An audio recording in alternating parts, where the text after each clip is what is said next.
Caroline, Willy, D-Mase, 102.5, 106.3 The Game and The Game Nashville app. We're live from the Hiller Plumbing, Heating, Cooling, and Electrical Game Studios, and we're streaming live on Twitch, Twitter, YouTube, and Facebook Live every single day. We'll hear from Mike Vrabel. He will speak with the media at 11:45. We'll also hear from Will Levis at noon, so we will carry both of those press conferences live and in their entirety. Willy D is back from Chicago. D-Mase got a new gig at MTSU. Absolutely. Kidding. No, Different Derek Mason. Exactly. The two have been confused before. Absolutely. I've witnessed it. I asked D-Mase, how many texts have you gotten in the last 24 hours congratulating you on your new gig? A few of them. So, but congratulations to Coach Mason once again. I got a chance to speak with him briefly while Chase and Big Joe had him on their show, the last segment. So, congratulations to him. He has some he has some big shoes to fill. Yeah. With Coach Stockstill. Legendary coach there at MTSU, but I'm sure he's up for the job and he's going to get that program back to where Coach had it at one point in time. So congratulations to him. And congratulations to MTSU. Exactly. Great hire. Absolutely. Local guy, and they didn't have to go far to get him. I'm curious to see how he does there because he's been all over the country at top programs and he's spread himself around to the different Power 5 leagues. And so now heading up a program where MTSU is, he brings a lot to the table. I've always been a huge fan of his. And so I hope he does well. I'm now becoming even more of an MTSU fan. Yeah. Blue Raiders. And congratulations to the Preds. Yes. They ended up getting the win at the last end night. in overtime. So congratulations to them. They needed it. So, hopefully this can start another heater for them. Yeah, 8 out of 10 they've won. So that they've been pretty consistent in a real grind of the schedule. 10 games in 18 days, and they've gone 8-2. And there's more coming. They're right back at it tomorrow against Tampa Bay, and then back-to-back over the weekend. Then Philadelphia on Tuesday. Then after that will be the first 2-day break in almost a month. Ooh. So it has been. Need it.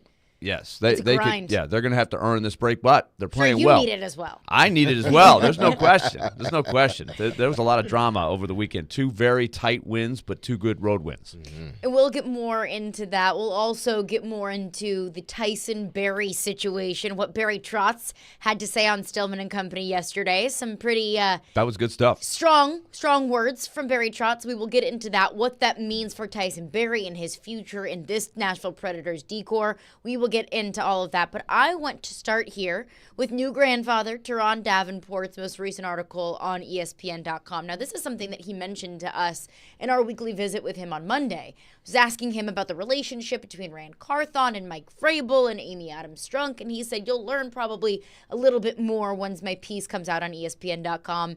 And it did. It shed, at least not necessarily shed light on, but at least a few things stuck out to me in TD's most recent piece on ESPN.com. The headline is How Titans, Vrabel, and Carthon Are Navigating the Season, which of course has been a hot topic of conversation for us throughout the entirety of the season, even going back to when Rand Carthon was first hired. A couple things that stood out to me. First and foremost, Mike Vrabel spoke with TD, and he said, talking about their relationship, and Rand said, hey, I start every single morning. I walk into Mike's office. We talk about what's going on with the day, which we kind of think that was probably the case, at least, that they're pretty close to constant communication. Well, but I would the hope outside perception was not the case. That's the thing. Yeah. And so I think it's good to get confirmation of that, right? Because I think other articles would paint the picture of one's in one office and one's in the other office, and they're not talking. So I don't think people take that for granted, so I'm glad that's in there. Yes, I would agree. And Mike Vrabel said, I'm not sure that we haven't had a conflict or anything. That's fine. Yeah. You're going to have conflict. You probably should have conflict. If everything was all peachy, I might have a few concerns about, maybe who's, really speaking their opinion. Maybe who's maybe a little bit of a yes man. You should have conflict. But the important thing is, how do you navigate that conflict? That may have been something that stood out to Titans fans now that we are all hyper vigilant of this relationship between Rand Carthon and Mike Vrabel after the Bedard report, after the Diana Rossini and Ian Rappaport reports about Will Levis starting, how there were questions about their relationship that has come up. But that piece to me, that little nugget about, hey, look, we haven't not had a conflict, I think that's fine. Yeah, it is. I mean, in a working relationship, or any relationship for that matter, there's going to be a period or a moment where there is some conflict. It's just, how do you resolve that conflict, and how do you do it respectfully, or how do you agree on a particular player without blowing up the whole relationship. There are going to be things we agree and disagree about. But ultimately, is it for the betterment of the team? If it's for the betterment of the team, then okay, let's get it done. And it seems like both guys, Rand Carthon and Mike Vrabel, they just want to do what's best for the team. And obviously it didn't work this past season. Whatever it was, but that's why you got an off season to try to turn this roster around. And what did they have last year? It was, 50-something or close to 50-something% of their roster was turnover. And it may be that and some for the next season. So these two guys are going to have to really be on the same page. You don't always have to agree, but you got to be on the same page in where you want this franchise to go. I think there's a lot of good stuff in here, and you compare that with unnamed sources, no quotes from the article we dissected a couple weeks ago, and so this is one I really put a lot of stock in as to the detail that you're seeing. And one thing that strikes me in this is we got to remember, this is a new relationship, right? This is a young, first-time general manager who's come in. There's a quote in here that I really like from Rand Carthon. And this is what every general manager should do, right, in any sport. I'm trying to find players that will excel in a Mike Vrabel system. That's what you're trying to do. Get Mike Vrabel the players he needs to do well in his system. So I think we have to know that they're still getting to know each other. And not everything that they've done has worked, obviously. And Rand Carthon, we also have to remember, has come into a situation where the roster was at a tough stage, right? You had some aging stars, tough calls on salary cap, some weak drafts coming up through the ranks before he got there, and it's put a strain on where the team is, and that's a challenge for a new GM. Well, and a coach, right? So it's ripe for new role. conflicts and disagreements, and how you try to get through these tough decisions, especially after you fire a GM. In the middle of the season, and then you and whoever the de facto GM is, y'all gotta continue this for the remainder of the season, and then the owner goes out and get another GM, a new GM. So y'all gotta find ways to work. That's why it was really it was critical or interesting to hear what Rand Carthon had to say when he first got hired. And we remember the question was asked about Ryan Tannehill. And we know that Mike Vrabel already had his thoughts on Ryan Tannehill. They had already evaluated, obviously, because he had been here for years. But Rand said, basically, I'm not making any determinations until I watch film, until I evaluate the quarterback. And I'm sure once he went back and evaluated the quarterback, spoke with Mike Vrabel, they both decided that keeping Ryan Tannehill was the best thing for this organization last year. I mean, this season that is going on. And I'm sure he will have more say, I believe, this go around because he's had a full year to evaluate the roster. Now he can truly get a sense of what type of players I need to get for my head coach. I need to go out and find those players. Not the players that I think he should have. No, the players that he wants for his system. I need to find the best players. And I'm sure that's what he will try to do this upcoming offseason. The second thing that stood out to me kind of aligned with the conversation that you and I were having yesterday, D-Mase, before you hopped on, Willy, when you were at Predators Morning Skate. And it was along the lines of, how much involvement does Amy Adams-Strunk really have? We were talking about whose decision was it to fire Craig Aukerman. I hoped that it was Mike Vrabel's decision, but we discussed how we kind of thought it was an owner push, if not entirely owner-motivated decision, just given Mike Vrabel's history. The fact that Mike Vrabel has never fired an assistant coach in the middle of the season, even if circumstances may have warranted firing a coordinator in the middle of the season, looking at you, Todd Downing. So we thought that there was maybe some influence from Amy Adams-Strunk there. So this was the second thing in TD's article. Again, this is TD's article on ESPN.com. Headline is How Titans, Vrabel, and Carthon Are Navigating This Season. TD writes, Rand Carthon and Mike Vrabel are in constant communication with Adams-Strunk down to the most minute details, like who's traveling to away games and who isn't. Rand Carthon says, I'm not an ego person, so I don't care about control, who has the final say. That creates dissension. Miss Amy trusts us to do our job. Does Amy Adams-Strunk need to be involved in the most minute details? Like, does she need to know who's traveling and who's not? I mean, it's her team. That's when because the travel is finance. You know, it's her money and, you know, it's her team. And if it's my team in my funds, then I would like to know who's traveling. I don't want to say in who's traveling, but I would like to know who's on my plane when it takes off. So if anything happens, it won't be a surprise to me. Like, just like it's like anything. As a parent, you know, you're taking somebody else's kid.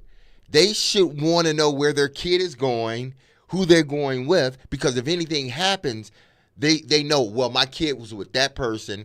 And I know it ain't apples to apples, but again, it's her team, and she should know who's on the plane. She's not asking about who's active and who's not active, who's going to play, who's not going to play. She is or not. Well, I'm just basing it upon the article when, you know, as far as guys traveling, who's not traveling. I'm sure her dad was the same way. I'm sure every owner in the National Football League has to get a manifesto of, you know, things going on and people on their plane. They're the one that's written out this plane. So they got to have the information. Now, it may go deeper than that. I don't know. But I'm just looking at it from a guy that was in that, you know, in a position as a player and know who comes on and who comes off. Like, half the time players like, who is that person back there? Like, why are they on a plane? But the owner know who it is. They're not getting on a plane unless the owner knows who's on my plane. Boy, that does happen, right? Exactly. You see a person that's not normally on there, like, who is that? That half the time you find out it's a very important person. Absolutely, like, you don't know who he is, but they sure do know who Who he do is. you know here? I know the owner. Okay, good enough for me. Touche. I don't think any of us will really know, you know, short of somebody really digging in and doing an investigative report of how it works. Because I would expect Mike Vrabel and Rand Carthon to say, they call her Miss Amy, you know, she's allowing us to do our job. They're going to say that either way. They have to say that for sure. But I don't get the feel that she's in there every day saying what's going on at cornerback and you know, why can't we get the offensive line right? I don't take her for that usually. I mean, she's not in the office every day, right? And I wouldn't think so either. But the fact that in this piece from TD, it says that they are in constant communication with Amy Adams-Strunk down to the most minute details. Was she that involved when John Robinson was the general manager? I don't know the answer to that. I mean, my thing with that is maybe she was.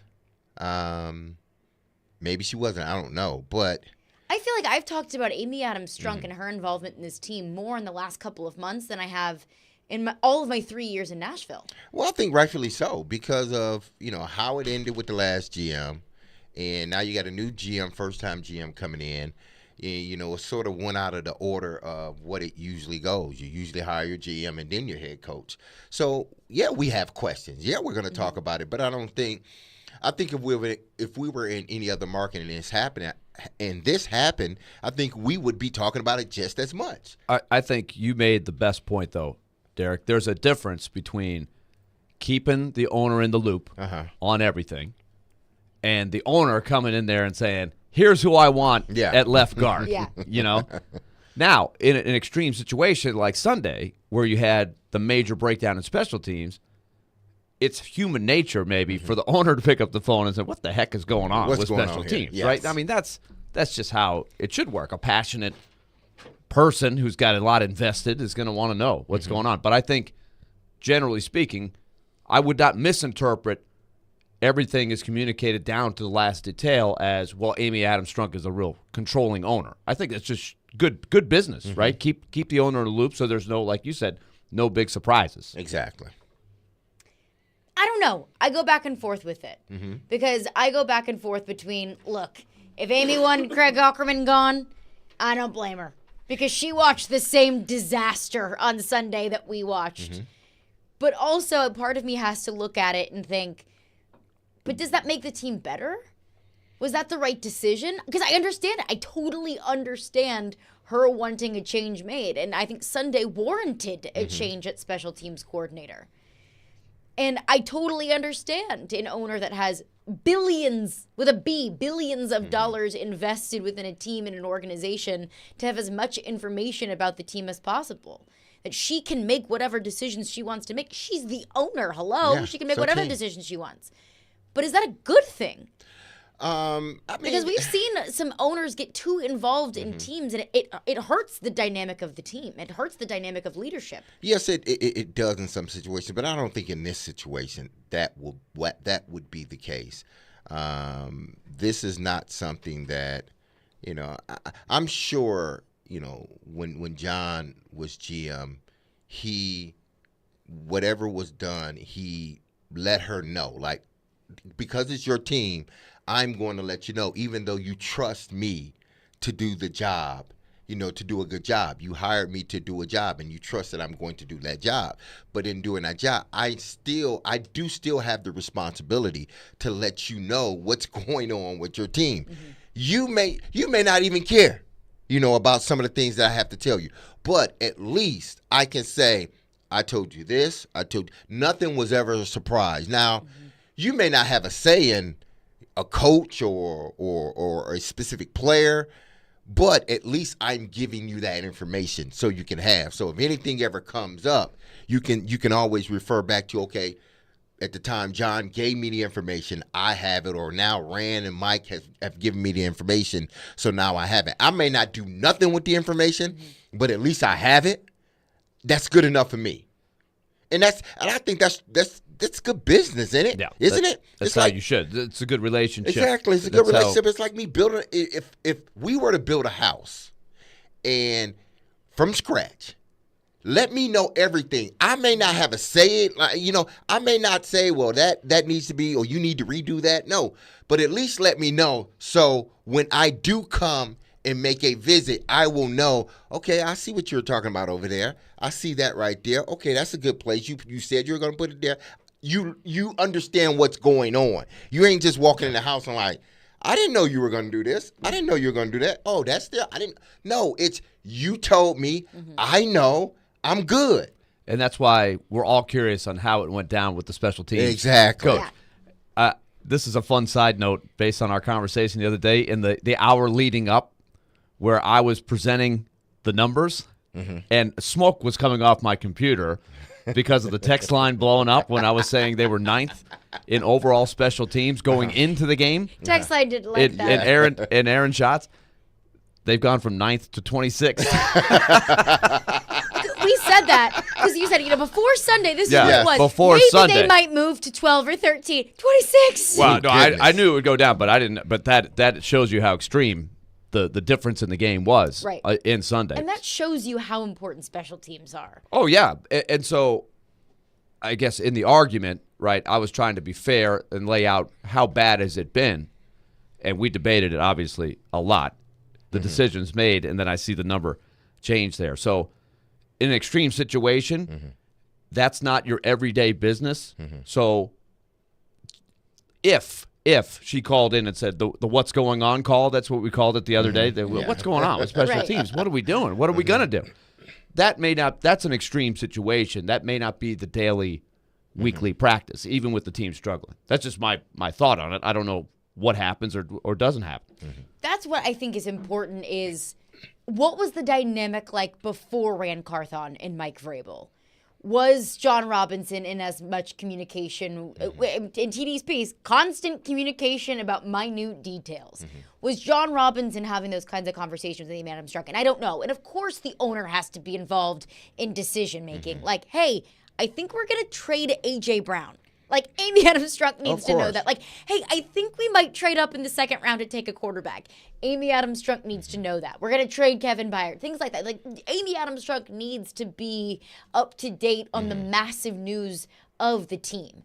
But when it's, hey, I think we might, I think we're going to travel Sean Murphy Bunting over Roger McCreary. And not that would happen, but I'm just saying like a hypothetical situation. Or, hey, we're gonna elevate this inside linebacker off the practice squad. Is that what's being communicated to Amy Adams Strunk? Does that need to be communicated to Amy Adams Strunk? If I were her, I don't think I'd want to know every move on the practice squad. I don't think I would care. But from a okay, again, But there's a I'm looking at debrief, it exactly. I'm looking at it from a financial standpoint.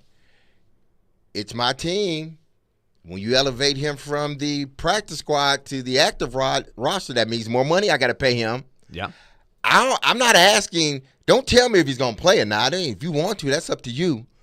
But when you grab one guy from a practice squad that I'm paying, 5 figures or low 6 figures, and then you put him on an active squad, now I'm paying him, mid 6 figures.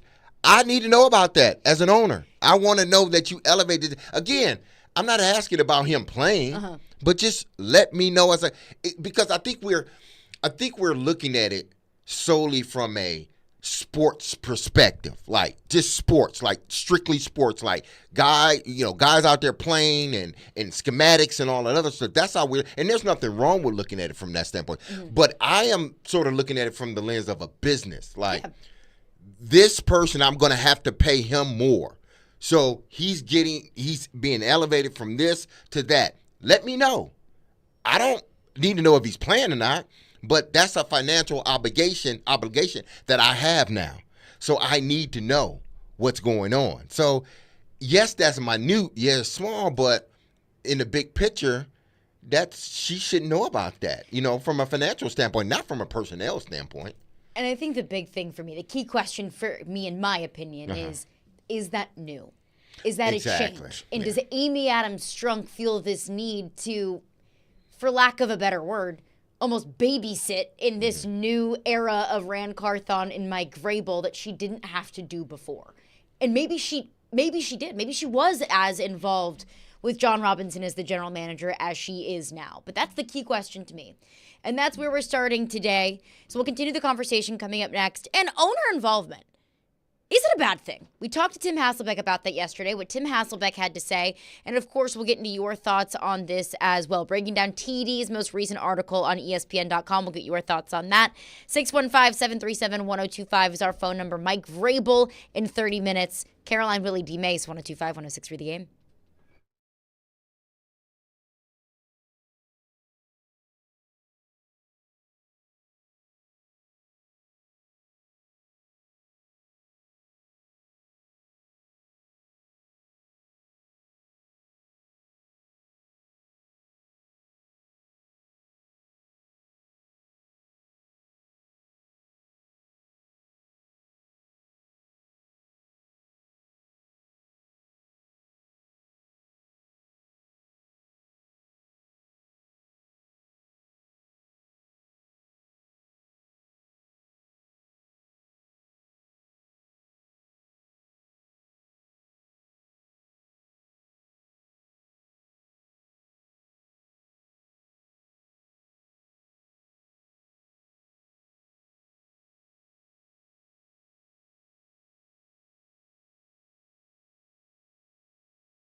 Caroline, Willy, D-Mase, 1025, 1063, The Game and The Game Nashville. We'll hear from Mike Vrabel in 15 minutes.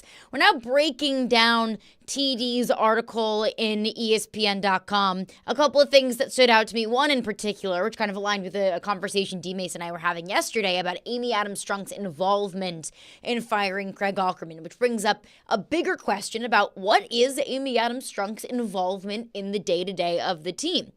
TD writes, Rand Carthon and Mike Vrabel are in constant communication with Amy Adams-Strunk down to the most minute details, like who is traveling to away games and who isn't. And look, the owner needs to be involved in decision-making, but what is almost too involved? And is owner involvement a bad thing? We'll get into your phones on this. Your thoughts or phone lines are driven by WilsonCountyHyundai.com. Brian is on the line with a thought on the Titans front office. What's up, Brian? Hey, how you doing? Good. I think John. I don't think she really. She let John Robinson pretty much run the team on his own. But pretty much after that A.J. Brown debacle, to me, I think she probably told him, "I don't care if you eat a French fry. I need to know what's going on." So, I need to know if it's McDonald's or Burger King. Yeah, I don't care what it is. Crystals. I need to know what's cracking. So that's the way I looked at it. You know what I'm saying? So I want to know y'all input on that. Yeah, thank you for your call, Brian. That's a great question. Did she change a little bit after she let go of John Robinson and want to be engaged a little bit more? It's a great question. Because, I mean, look at it from this standpoint, okay? Let's just say that decision was the catalyst for her now being a little bit more involved. Because she probably, let's just say she wasn't as involved before the AJ trade. And then John comes to her and say, listen, this is what we're thinking. We got this kid out of Arkansas. He's a clone of AJ Brown, younger. We don't have to pay him as much. We could still get the same production. And she probably looked at the numbers and were like, yeah, okay, I understand what you're saying. I trust you. Exactly. And never, I don't want to say understand because that would lead many to believe she don't know what's going on with her team. But I think there's a difference when you know exactly everything that's going on, and you know that we're gonna keep AJ Brown. I understand what you're saying, but we're gonna keep him. But maybe she was sort of out of it enough where she just trusted John and said, listen, okay, I trust you. If you say this is what's going to happen, or, we'll be better off this way, then okay. But then she saw after that they were not. And she probably was like, you know what? I'm not doing that no more. Now from here on out, again, we don't know if that was the case. But you can venture to say after that happened, she said, no more. Let me know. It feels like to me, in my opinion, that she has taken on more, no pun intended, ownership of some of the day-to-day decisions. That it does feel like she is more involved now, in my opinion, than she was maybe when John Robinson was the general manager. I don't know. Again, I don't know. I think she, maybe after that trade, she wanted to know what else. Like, she wanted to know what's going on with her team, like everything. But I'm not sure, because if this team was 8-4 instead of 4-8, would we still be having these questions? No. Like, but when if you're losing, when you're losing, and then things, you're trying to figure out, well, why are they losing? Why isn't the coaching staff, able to get these guys to play? Where does the owner fit in here? Because look at the roster. This needs to be an improved roster next year. How does the owner fit in regards to what they want to do on a daily basis? So if they're not losing, we don't know this, and we don't even care about it. Yeah, but now that they're losing, who cares who gets the credit? Just keep winning. Exactly. So I think now because they're losing, I think her name has been inserted in a lot of things because we don't know. We frankly don't know who's running the team. We don't know if it's Vrabel. We don't know if it's Rand Carthon. We don't know if Amy's at the top just, orchestrating everything. We don't know. That's why we're asking the questions. And again, TD's article was great.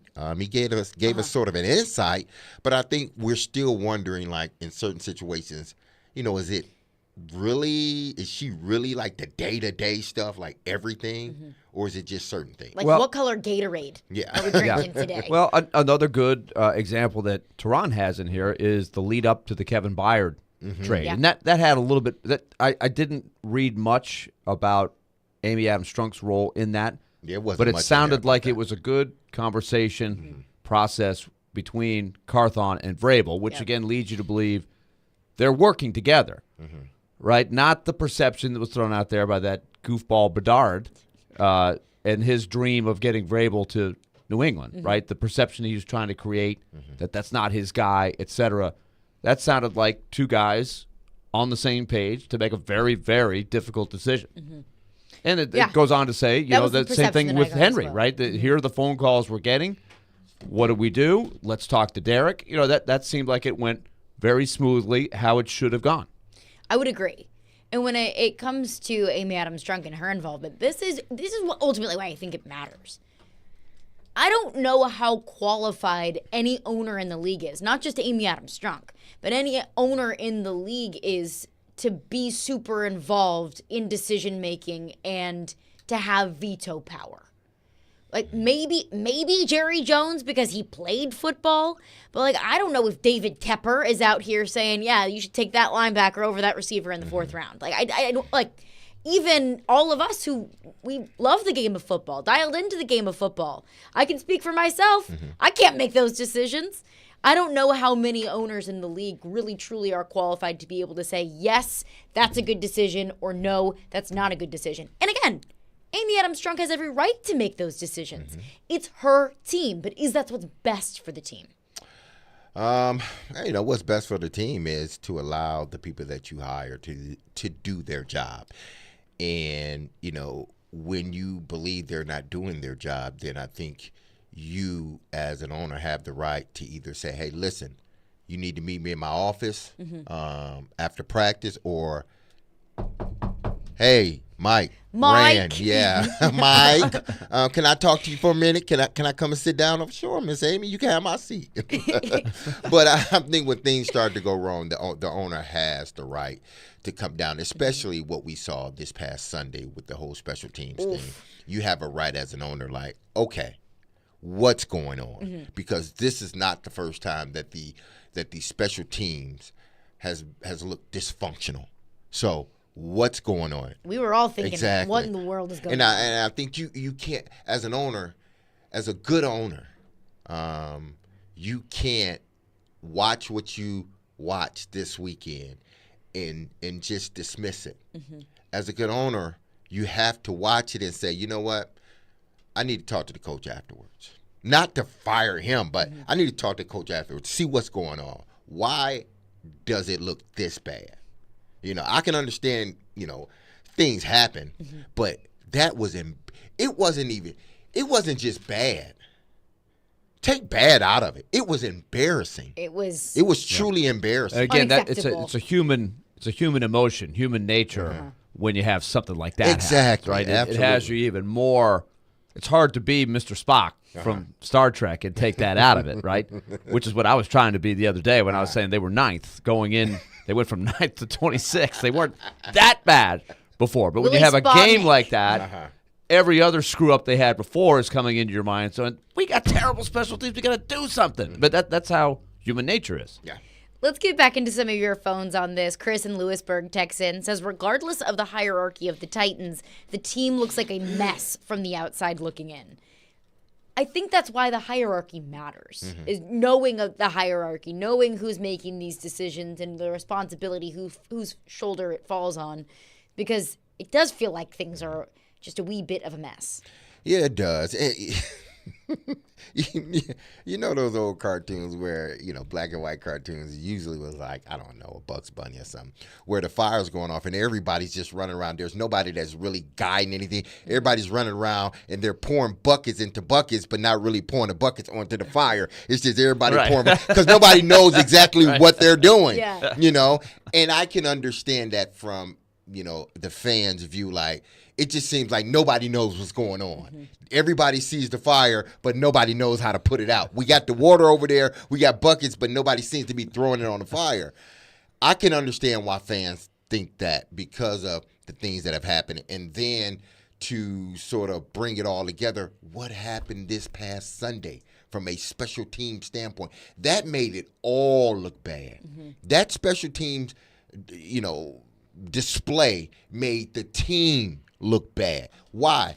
Because what are we talking about now? We're not talking about how well for the first time both the offense and defense played together. We're talking about the special teams and how it made it all look bad. Yeah. And that's what you don't want. Yeah. They haven't won 2 games in a row in a long time. That would have been 2 in a row. Exactly. For the first When was time the in a last long, time they won long 2 time. games in a row? When they were 7-3, they won Yeah. 6 in a row or whatever that was. It's been So They over lost a the year. first game, and then they won 6 in a row or Something 7 like that, in a row. Didn't they? Those were the days. One texter texts in and says, "It's the first rule of money. He who has the money makes the rules," which is true. But again, that doesn't always mean that the rules are what's best for the organization. It's the same thing in any organization, in any business that you might work in. Let's say you work at the cookie shop. The investors into that cookie shop probably aren't the ones that are making up the recipe for those cookies, and if they are, the cookies might not be very good. No, you're right from that standpoint. There are, and I understand what the texter is saying. He who has the money, or she who has the money, or it who has the money, they make the rules. Yeah, they do. True. But the rules are there in place, and then you hire good people to work within those rules and let them do their job. So yes, she has the right to do or intervene, anytime she wants to, but she set up parameters, for herself, so she doesn't become that meddling owner, and she, trusts that they can do the job that she has asked them to do, and that's to build a winning team. We'll hear from Mike Vrabel at the podium coming up next. Caroline, Willy, D-Mase, we are brought to you by Zen Sports. Start earning cash rewards on your bets today. Gambling problem? Call 1-800-889-9789. Terms and conditions apply. Must be 21 or older and in Tennessee to bet.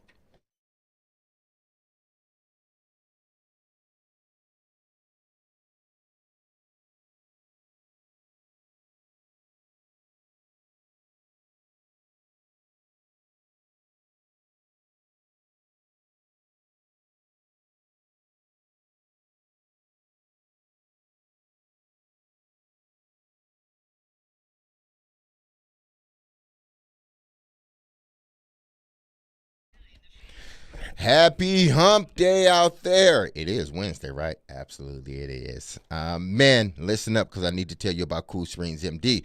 Over the years, more men have started to seek help for hormone deficiencies and imbalances, and Dr. Jeffrey Lodge, along with his wife Daphne and that experienced staff, give men the treatment required to improve their quality of life. Cool Springs MD services have already helped many men of Brentwood, Nashville, including yours truly, and the surrounding areas in Tennessee with improving their immune systems, energy levels, cognitive functions, and more. That's why I come in here every day and my energy levels is on 10.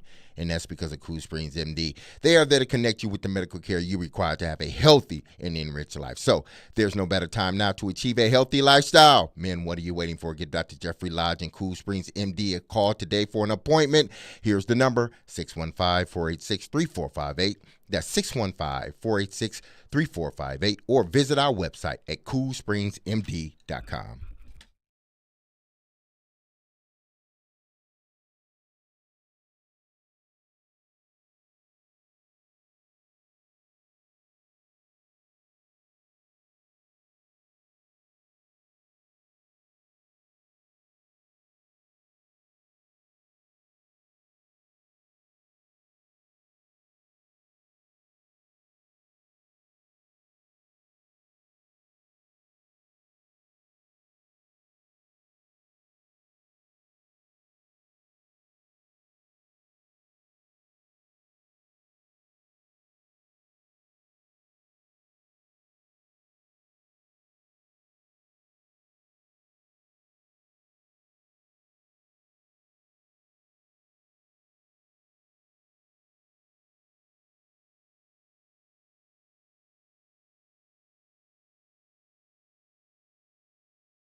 Caroline, Willy, D-Mase, Mike Vrabel just stepped up to the podium, so we'll send it over to him. And that's disappointing, but you got to pick yourself back up. You got to answer the bell, and we have to. Nobody's going to feel sorry for us, especially the Dolphins, and it's a very good football team. But we have to get ready and prepare, and a lot of different looks. So there's a lot to cover.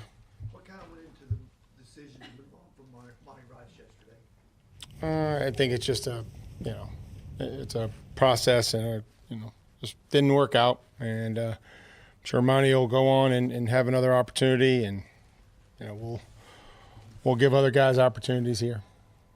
I guess Otis getting one of those opportunities. Has he done good things for you on the practice? Yeah, I mean he did good things since he's been here, and he'll be a guy that'll get some of those looks, and signed JoJo Doman to see special teams potentially help us there, and those are things that we'll work through as the week goes on to get the best 48, the right 48.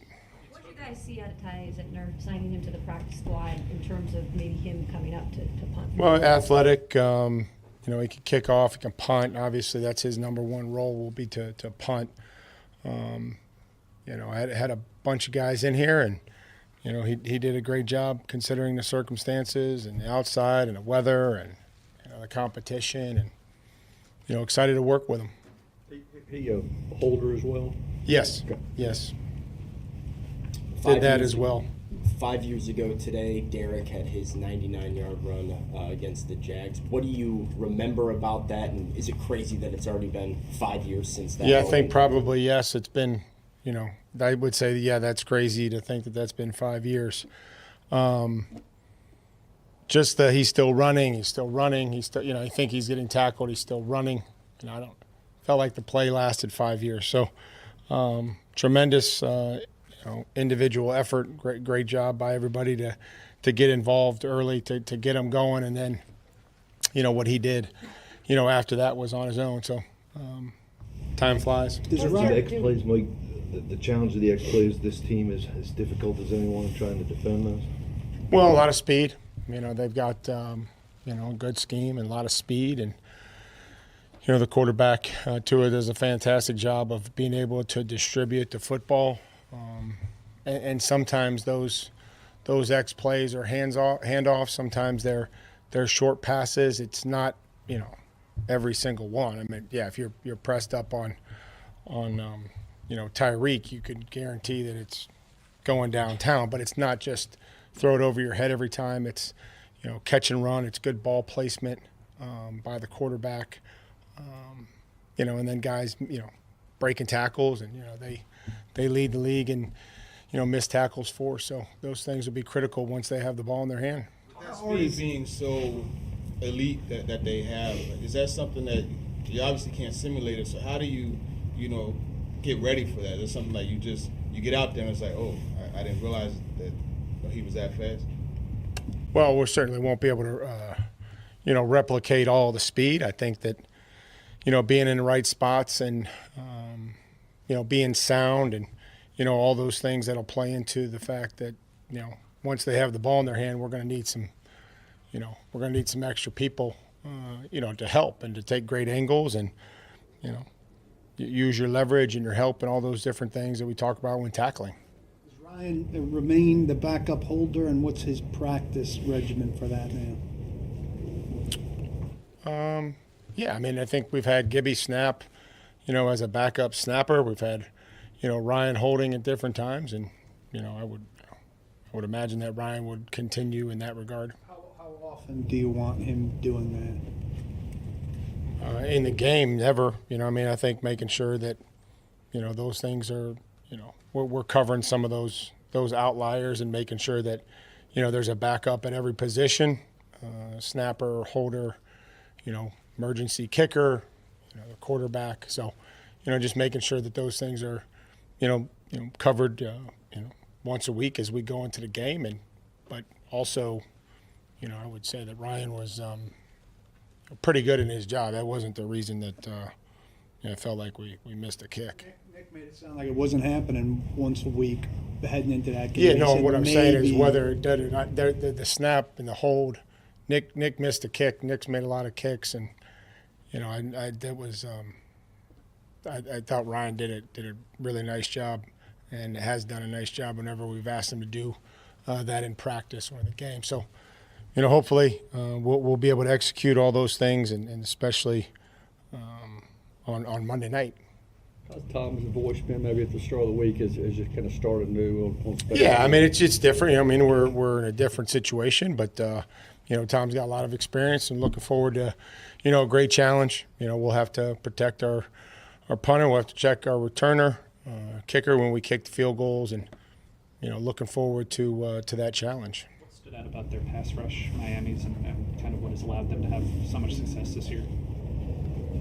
I mean, they go and win, and guys inside, they got a bunch of guys with a handful of sacks, 6.5, 7 sacks, each. I mean, sit there and tell you how good Chubb is. Obviously, he's done it for a lot of years. Christian, Wilkins inside. David will blitz. Van Ginkel can rush. He can do games, execute games very well. So, yeah, they bring it from everywhere, and everybody's producing. What's the key for your offensive line to kind of counter that? Outside of blocking them, just making sure that we're inside out, making a pocket like it is every week. And if they, sometimes the backs are going to be on linebackers. Like that's, sometimes that's unavoidable. Like, step up and stay square and not drop our head. There's a lot of examples of guys blocking them. A lot of examples of, guys winning and making a miss. How does he look? You see him wrapping up all the tackles. How does he look from what you've seen from him? Yeah, I mean, David's been active. He runs around. He's instinctive. He triggers, and we'll have to block him. We'll have to block him if we want to run the football. We'll have to block Baker. We'll have to block Wilkins and Seiler, and get on their support players, and hopefully be able to carry over what we did last week. He was one of the guys you pointed out as a repeat offender with soft tissue injuries, and you see him there. He's healthy for pretty much all of the year. Do you ever look at that and just say, like, why is that? No. I think I'm not going to go back. You guys, answering questions about injuries, just pointing out that when you list all the injuries, that some of those guys had the same injury. They came back and had the same injury. I really enjoyed my time with David. I don't think that, loved coaching him. I'm excited to see him. I'm happy for him. Of course, I'm happy for him. He's persevered here, and he's gone down, and new opportunity. And they're, so again, we're gonna have to block him, and But I think when you, however it was phrased or said, it was the same injury. The guy was trying to come back and had the same injury, and couldn't play. So that was, I guess, the answer to my question. At the time. But we're going to have to block them if we want to gain some yards when we run the ball. With how explosive the Dolphins offense can be, how important is it for you guys to control the pace and the tempo of the game by having, converting third downs, moving the chains, and not letting their offense have access to the ball? That would be great, obviously, if you can possess it and drive it and, be able to do that. Philly, had it for 37 minutes. And again, time of possession, just depends what you do with it. Philly had some mistakes, but they also possessed it, for 37 minutes. And that would be a great place to start if we can be able to convert and drive the football and end those drives in points, most importantly. When Will's percentage may be down like it was on Sunday, is there kind of an area there where, he may be missing, but he's not missing dangerously? It's not resulting in turnovers. He's Yeah, we want to move the football. I think that, we want to be as accurate and as efficient as possible. And, going back and looking at some of those that, that we missed on, or just, giving guys a chance. And, there's also, a lot of really accurate, good throws. And, we have to help them out on, protection and, being available and be in great spots, and then once in a while you're going to have to make a good catch to help the quarterback out. So it's a full body of work when you talk about completion percentage. Doesn't seem like many though that have been nearly picked off. Is that a good sign? Getting in a little bit of your personal space, I feel. Yeah, well, he needs to let somebody follow up once in a while. Yeah, certainly you want to keep it out of harm's way. We talked about at Jacksonville. There's been a couple where, we've got to be careful, but also, if you're gonna miss, you got to miss where it's the receiver or nobody. I guess to your question. Along those lines, have there been plays when you've gone back and watched the film where there was a safer throw he could have made, and you'd rather he do that than push it down the field a lot? Well, we want to push it. And if it's there, we want to go make a play. But I think there'll always be, those opportunities. We talked about the, mirrored route, and he looked to Hopkins, and they stayed on top of Hop and bid on Westbrook. And so we would like him look right. I don't, it's how it goes. At least he didn't try to come back and get the ball knocked out of his hands or throw into coverage. He threw it away. Have you ever seen a special team sequence as crazy as the last time you guys were down there, as far as like back-to-back returns for a touchdown? Remember Jennings had his? Yeah, I would like for us to be able to get one and not give up one, or just focus on being real sound, protecting our kickers, protecting our returners. We're only going to get one chance and 85% touchback rate. So just got to make it, if they give us an opportunity to return, we'll have to, try to create some field position and hopefully some momentum. And, but that, it's how it goes sometimes. How much of an emotional swing is that, right? Because you had Jennings get his and then Grant got his, and just like. Well, again, I think one thing we always talk about with special teams is the ability to create some of that momentum and field position. And whether you have it, you have to keep it. And if you don't, trying to find a way to get a punt that gets you back to midfield on the plus side of the field to help the offense. And, they score on you, and, you try to answer. It doesn't always happen, but, those special teams moments, can be great ways to change momentum, keep momentum, in field position. Coach, I'm curious if you watch the in-season Hard Knocks on the Dolphins, or if that's more cinema than film. I haven't, and I wouldn't be able to, answer if that's cinema or I was a part of Hard Knocks in Houston. They have a job to do, and they try to make it as watchable as possible. Have you watched it? Yeah. And you feel like it's cinema or film? Cinema. I'm not sure from your perspective. For me, I feel as though it's cinema. There you go. Cinema it is. You're still encouraging regarding Derek? Sure. Okay. Absolutely. Coach, having the extra day with Monday Night Football, especially considering all the injuries, just getting an extra day healthy. I don't know if some of the injuries that'll help, but the preparation, we have to be able to use the preparation.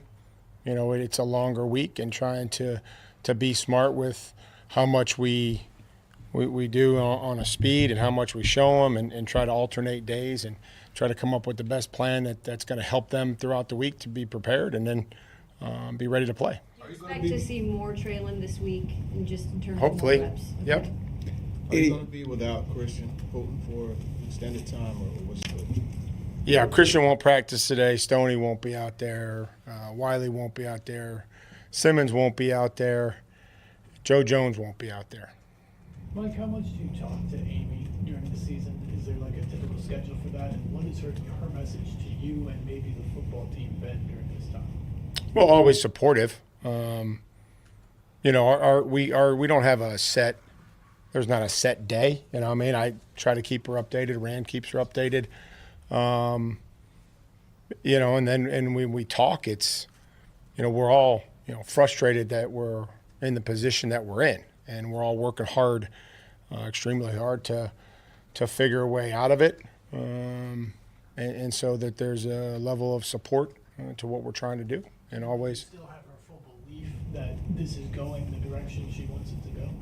I've, tried to answer those questions as consistently as possible. I'm focused on the football team, the players, getting them ready. And, that's all I can focus on. Did you talk to her? Did she talk to you before the Ackerman decision? We talk regularly. Did you talk Thanks, guys. before the Ackerman decision? Did not want to answer that question. Hit the music. All right. And with that, I'm we out. talk regularly. Yeah. That was the answer. All right. Got it. We'll hear from Will Levis coming up next. Jonathan Hutton in 30 minutes. Caroline, Willy, D-Mase, 102.5, 106.3 The Game.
Oh, yeah, pretty much.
Caroline, Willy, D-Mase, Will Levis is up at the podium. We'll send it over to him now. Interceptions on For sure. there. Yeah, I think I've been relatively pleased with how the balls came out of my hand, and I think just that knee-jerk reaction on Sunday was just felt like just wasn't coming out as accurately or wasn't putting it in the spots that I was wanting to as often as I wanted to. What's been the biggest challenge on third downs? You think? Well, has it been pressure? Has it been time? Has it been distance? What's been? Well, going back, I think not necessarily this past game, but just the operation of things of pushing us back 5 more yards, or either not getting the snap off or not getting a protection call made clearly to the guys up front, so that that pressure doesn't get there. But going back to this game, it's a combination of everything, but it's hard to really put my finger on one specific thing. But I feel like we did well those first few games that I was playing in those third down situations, and we saw that lull in these last couple weeks. So we're making that a point of emphasis this week to continue drives. And it's funny how it just feels like you have like a 15-play drive or a 3-and-out, and we're just trying to find ways to keep going on those 15-yard drive or 15-plays drives and keep giving our defense the rest that they deserve. Before the Steelers game, how you kind of circled that one on the calendar, Thursday night. You looking forward to this one too, a Monday night playing Miami. Is this one you kind of eyed as well? For sure, yeah. And I knew that we only had a couple, primetime games for the season, and so knowing that we had, Monday Night Football in Miami, especially expecting them to be a solid team, which they definitely are, and we're excited to go out there and compete with them. But Monday Night Football doesn't get much better than that. I've been watching it since a kid, and being able to go out there on that stage for the first time is going to be really special. How has the process been for you as far as staying away from playing hero ball and trying to win the whole game on one throw? Kind of realizing the journey's over, living to see another play, all those cliches. How's that been for you? I think it's just knowing that my role within the team is, just being the quarterback and doing my job. Whereas maybe in college, there are certain times you can feel like you're supposed to be that guy on the field. You're supposed to be like the best player on the field, and you have to go and do things that equate to how people see you and how you feel about yourself. But I think I've just kind of relegated back to knowing my role and that I only need to do my role. And if I do need to or if there's an opportunity to do something a little extra to get a couple more yards and to make a throw that might be a little riskier, but I know I can make, it's just continuing to kind of understand in those situations and when it's necessary to not put the ball at risk, but push the ball downfield or make plays with my legs and decisions in that respect. So it's continuing with the reps that I get to understand my role and get better within it. What did guys say to you in the aftermath of you forcing and recovering the fumble on Sunday in the aftermath of that play? What was their reaction? I had taken off and I didn't hear the whistle, and I came back, so it took me a while to kind of get everyone get back, and we were just like, what the heck just happened? But I told him, I was like, I think he fumbled it. Like, it should be our ball, first down. But we were just focused on continuing the drive and getting down there and scoring points. But I don't remember any specific pats on the back or anything. What did your family say to you on the helicopter hit you took when you ran for the first down? Yeah, it's not the first time they've seen it. So, my mom definitely is worried about my safety out there sometimes. So, got to make sure that I'm continuing to protect myself and not putting myself in harm's way. Who are the people that kind of, when you get down in a critical yourself, who are the people that kind of lift you up, whether that's here in this building or outside these walls? Yeah, I definitely got to thank my coaches in here and coaches and players that have just been able to lift me up after either, games or drives or just even things in practice that have come up and been able to just bring me back to that neutral state that we got to stay. And I just got to thank my coaches especially for that, to be able to just be those people who understand how my mind ticks. And now that I've spent some months with them, they know kind of my personality and how I can react to certain things, and they've done a good job of understanding that and coaching me the right way. You seem to be fairly self-critical and demanding excellence from yourself, but you're also very confident in your work and your demeanor. Where did you kind of learn to balance criticizing yourself but remaining confident in your ability? I think it starts just with my upbringing with my family, and I'd say definitely my mom and dad, and then my grandfather, who's definitely just a big proponent in my life of instilling the values that I live by today, and just making me the fierce competitor that I am. I feel like, and keeping respect and even keeledness and calmness as a priority, while also having that fiery edge, and just it's going from being a young kid where that fiery edge kind of took the dominance in that respect, but getting older and even in the out and understanding kind of like what to take from each and how to go ahead and be the best leader and competitor that you can. I think you touched on the conversation you had with DeAndre during the game last time, but as you look back at that, I wonder, any chance you think maybe could or should have been less demonstrative?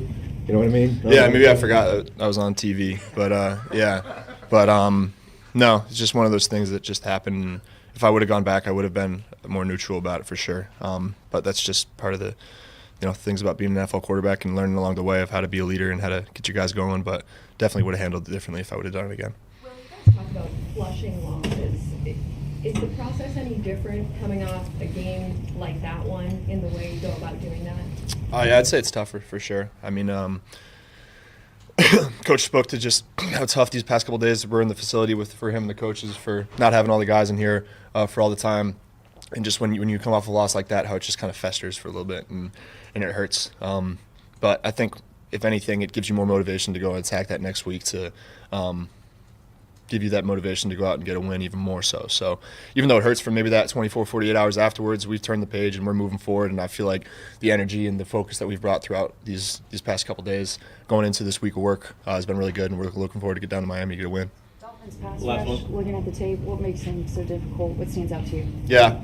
I mean, they're solid all throughout. And the coach has talked about, previous teams that they've had down there. This is a different identity, we feel like, especially defensively. Like, they're coming after the ball. The mentality they play with is strong, is fast, is physical.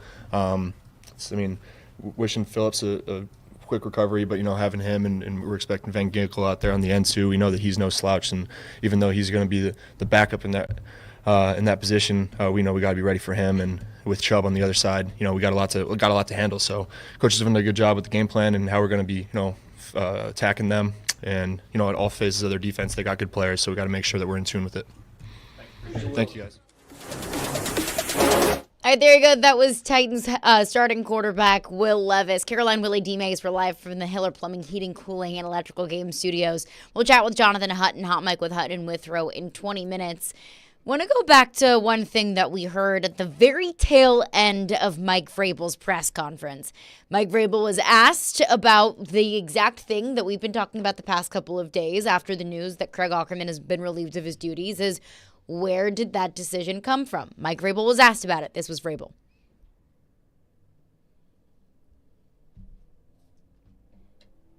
If we're able to get that from Mike Vrabel's press conference. Again, Mike Vrabel was asked about the decision surrounding Craig Aukerman. This was Vrabel.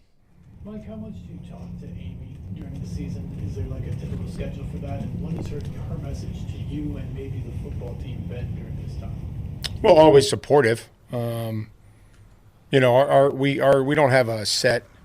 There's not a set day. I try to keep her updated. Rand keeps her updated. And when we talk, it's, we're all, frustrated that we're in the position that we're in, and we're all working hard, extremely hard to figure a way out of it. And so that there's a level of support to what we're trying to do, and always. Still have her full belief that this is going the direction she wants it to go? I've, tried to answer those questions as consistently as possible. I'm focused on the football team, the players, getting them ready. And, that's all I can focus. Talk to her. Did she talk to you before the Aukerman decision? We talk regularly. Did you talk Thanks, guys. before the Aukerman decision? Okay, so not a question that Mike Vrabel wanted to answer about the Craig Aukerman decision. What do we make of that? What do we take away from Vrabel's lack of a response there is maybe the correct term. Good question, especially when you put the two answers together. That was a nice job by Nick there to do that, because he basically said, it's not like he said, I don't have a set day that I talk to Amy Adams Strunk. But you get the feeling there was a conversation either Sunday night or Monday, right, before he comes right to the podium on Monday and announces it first off. So it's a fair question to ask. I don't blame him for not wanting to reveal the details of that. That's his business. And I think the next step is to, for the reporters, if they want to know, there's ways to find out within the building without Mike Vrabel handing you the answer. That's his prerogative as to whether he wants to reveal how the process went, her involvement or non-involvement. So I don't blame him for – you can't expect him to – here's exactly – we talked at 9 a.m. this morning. Like, rarely does somebody answer the question like that. Nah, yeah. But how often do they walk away from the podium when asked about it?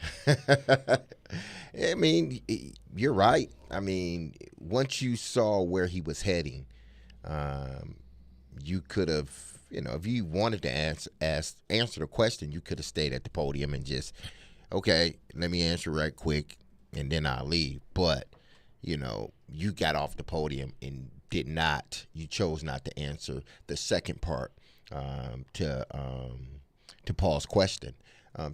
But it was, he did give an insight of, the communication as far as with Amy. He said, listen, whether it's myself or Rand, we keep her, aware of what's going on daily. So, and rightfully so.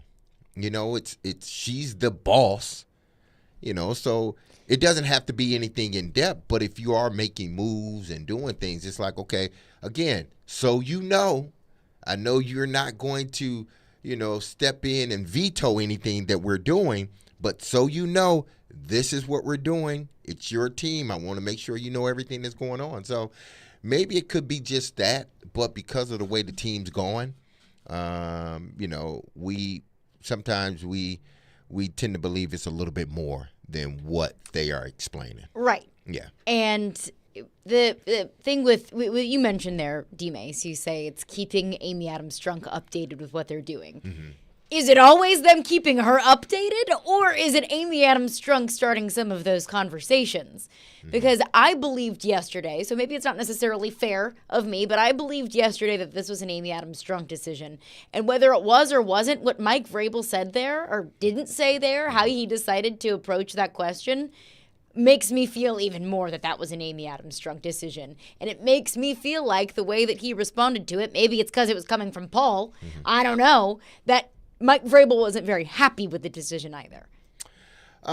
He probably would have liked to do it his way. Not to say he wouldn't have made a change, but judging from what we've seen of Mike Vrabel, those changes usually come after the season because he doesn't want to interrupt much that's going on during the season. So, which would lead us to believe now that this probably more than likely was an Amy thing. Like, listen, there needs to be some changes made.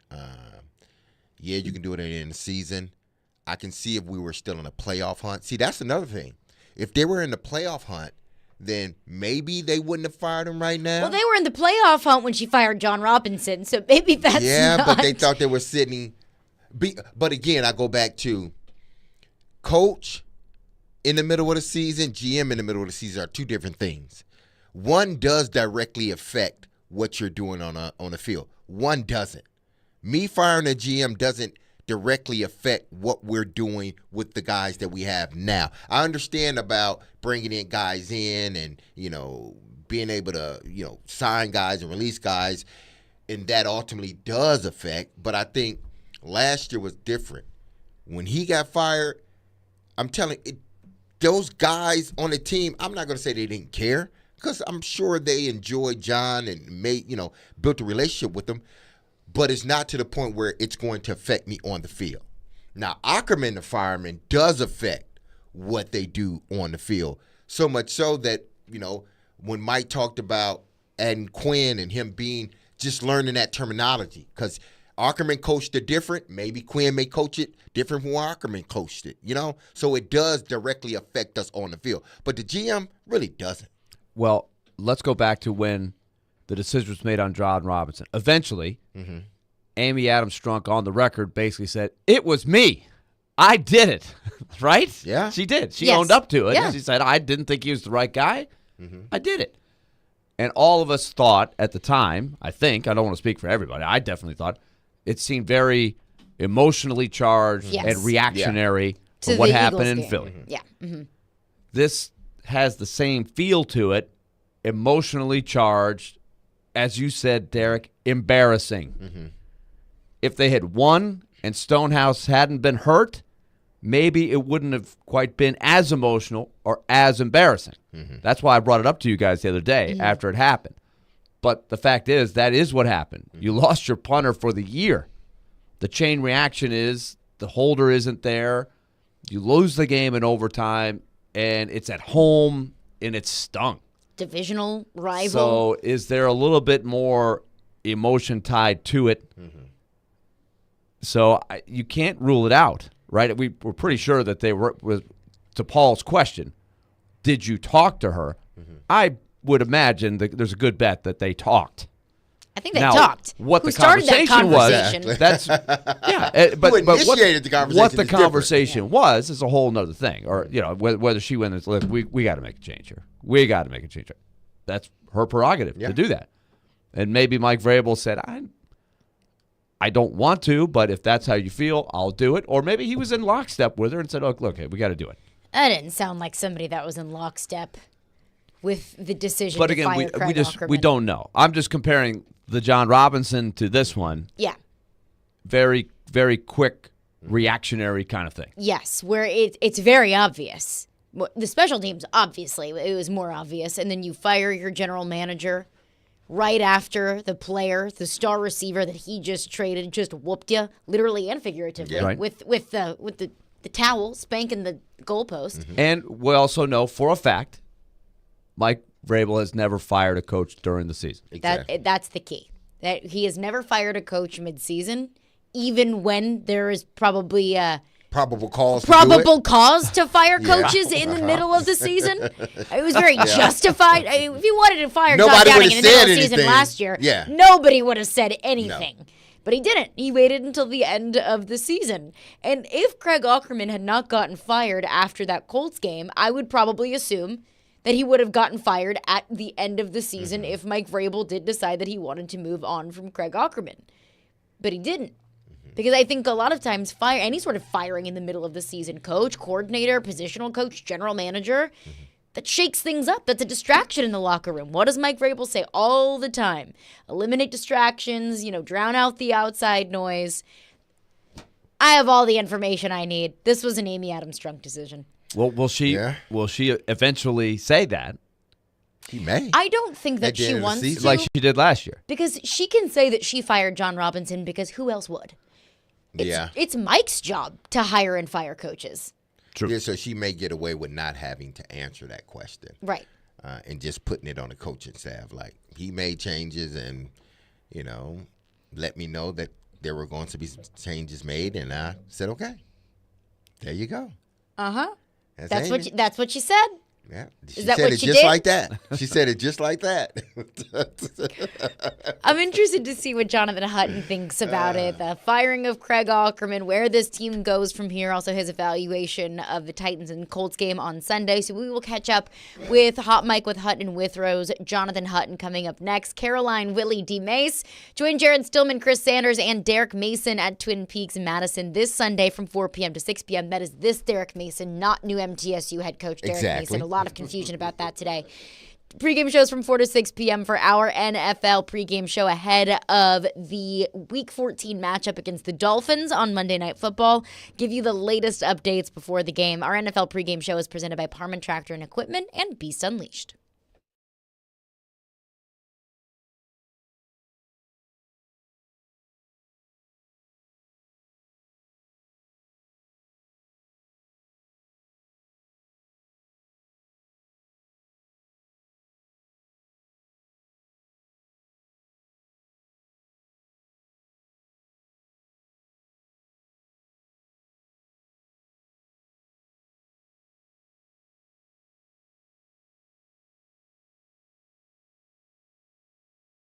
Hey, everybody. As we know, a little change can go a long way, especially when you're trying to save some money.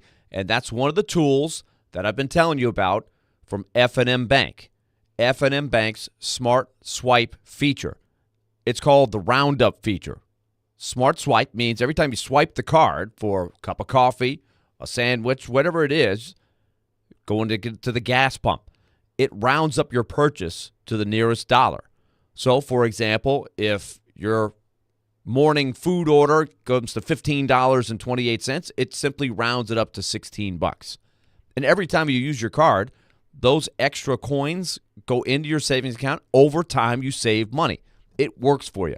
It's banking made easy on purpose. MyFMBank.com is where you find the nearest location, so you can find out more about how F&M Bank can serve your needs in your community regardless of what your banking needs are. MyFMBank.com. Tell them you heard about it right here on 102.5 The Game, because all of us know a little change can make all the difference. F&M Bank, member FDIC.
Look at the time. Look at the time. Look at the time. It is Hutton o'clock.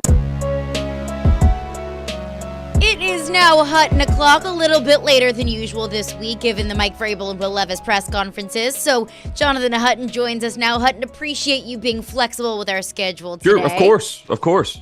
So Mike Vrabel announced on Monday that he decided to part ways with special teams coordinator Craig Aukerman after the special teams nightmare on Sunday. What was your initial reaction to that move? Well, it was a move that, to me, was bound to happen after that game. I mean, the way that those plays went down was embarrassing.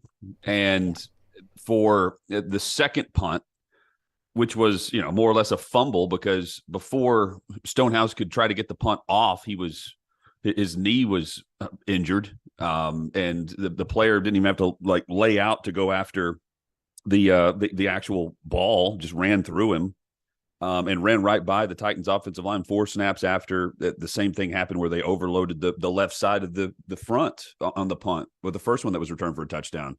I would just say embarrassing. And there's no doubt that after a game like that, in the season that it's been, where they are finding, bad teams find new and creative ways to beat themselves. And the Titans did exactly that after doing so many things well against the Colts.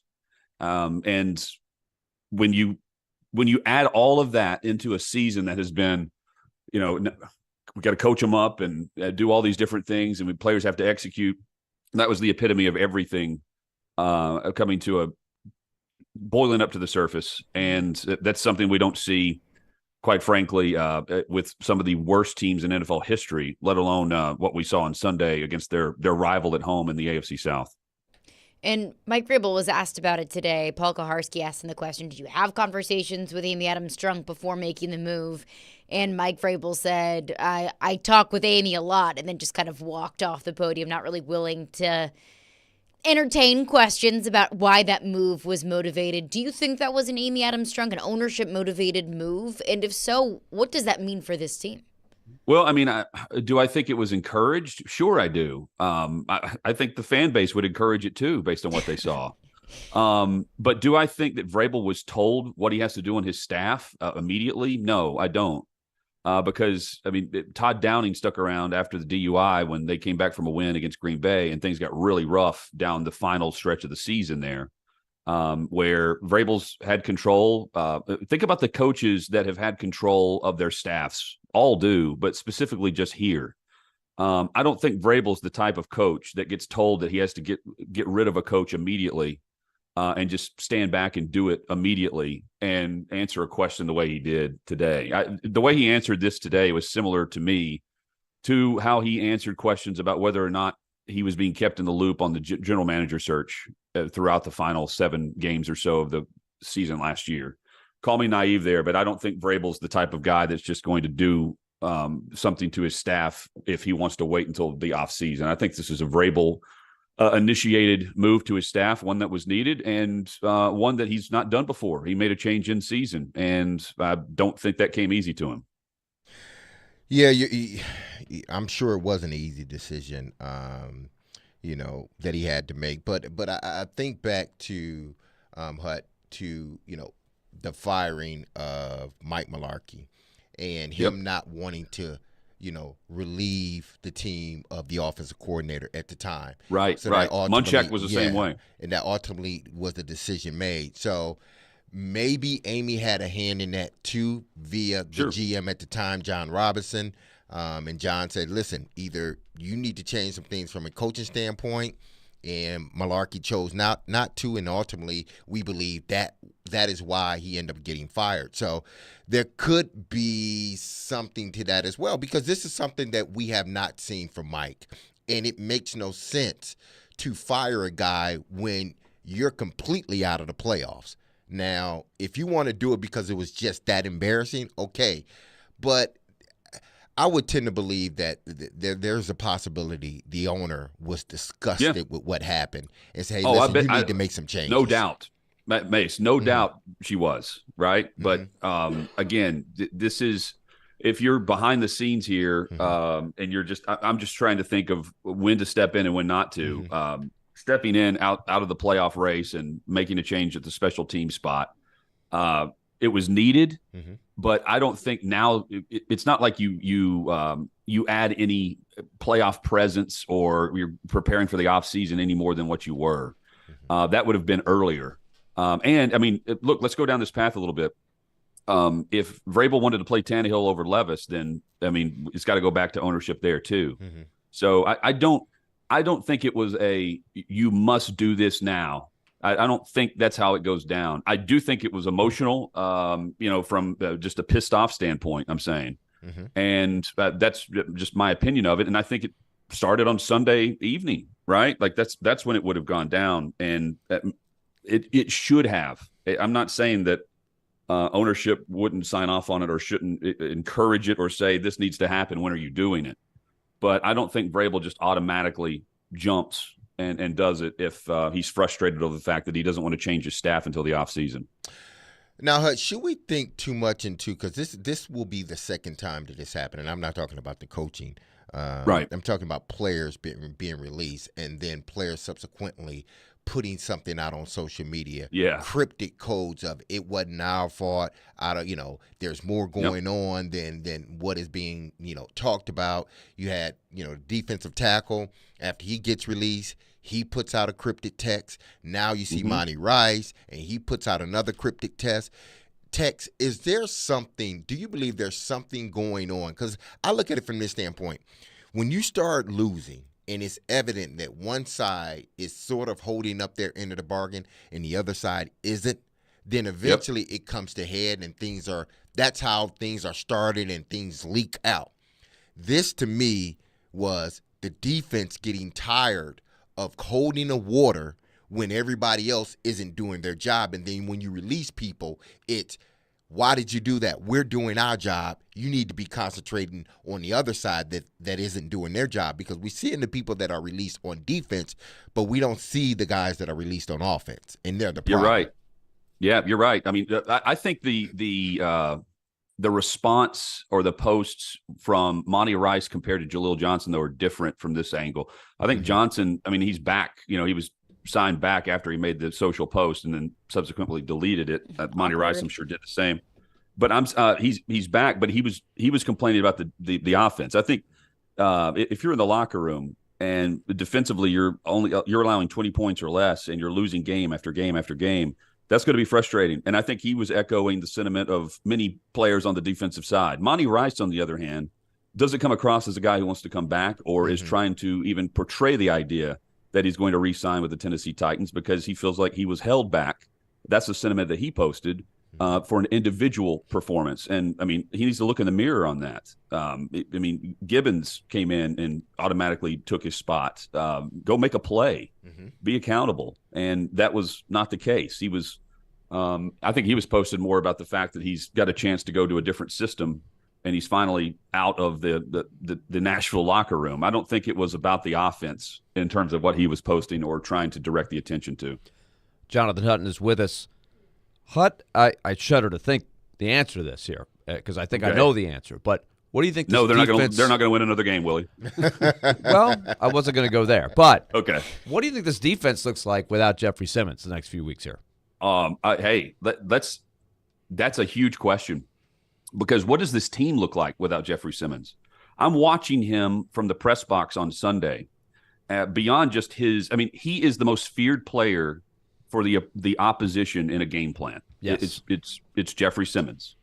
When he's on the sidelines, he is up next to the out of bounds line, and he is yelling at the offense. On a 3rd and short. He's into it. And the leadership factor for Jeffrey Simmons in the locker room, echoing the message and trying to keep things on the straight and narrow, on the path, I think that's also imperative for someone to step up. And I don't know who that is, but it's not going to be at the Simmons level and the Simmons importance to that locker room. And this is already a team that, with Mike Vrabel, winning games and how they went about winning close games. And without the leadership factor and the qualities that he possesses. And at one point, I'm thinking that Henry's in that same boat on Sunday when he's out because of the potential of concussion protocol. And they lost the best player, the most impactful player on every phase of their team Sunday. And Simmons is at the top of the list. Tart also gets hurt on Sunday too. So that's a death blow to the run defense. I'll put it that way, because beyond just the leadership qualities and the energy and the focus and the drive of the playmaker, I don't look across that defense right now and find playmakers on a consistent basis other than Jeffrey Simmons. And I think that sort of sets the table for what's to come here, because yes, we're combining the backdrop of what we're talking about, the relationship between the owner, the GM, the coach.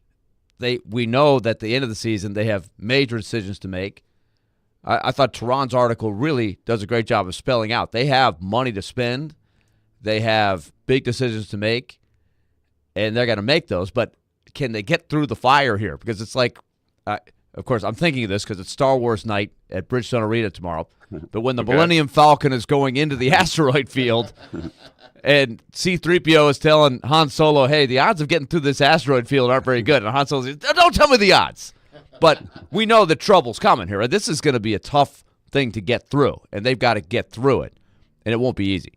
Oh, it starts with Miami on Monday night. Yes. Ooh. That's the other thing.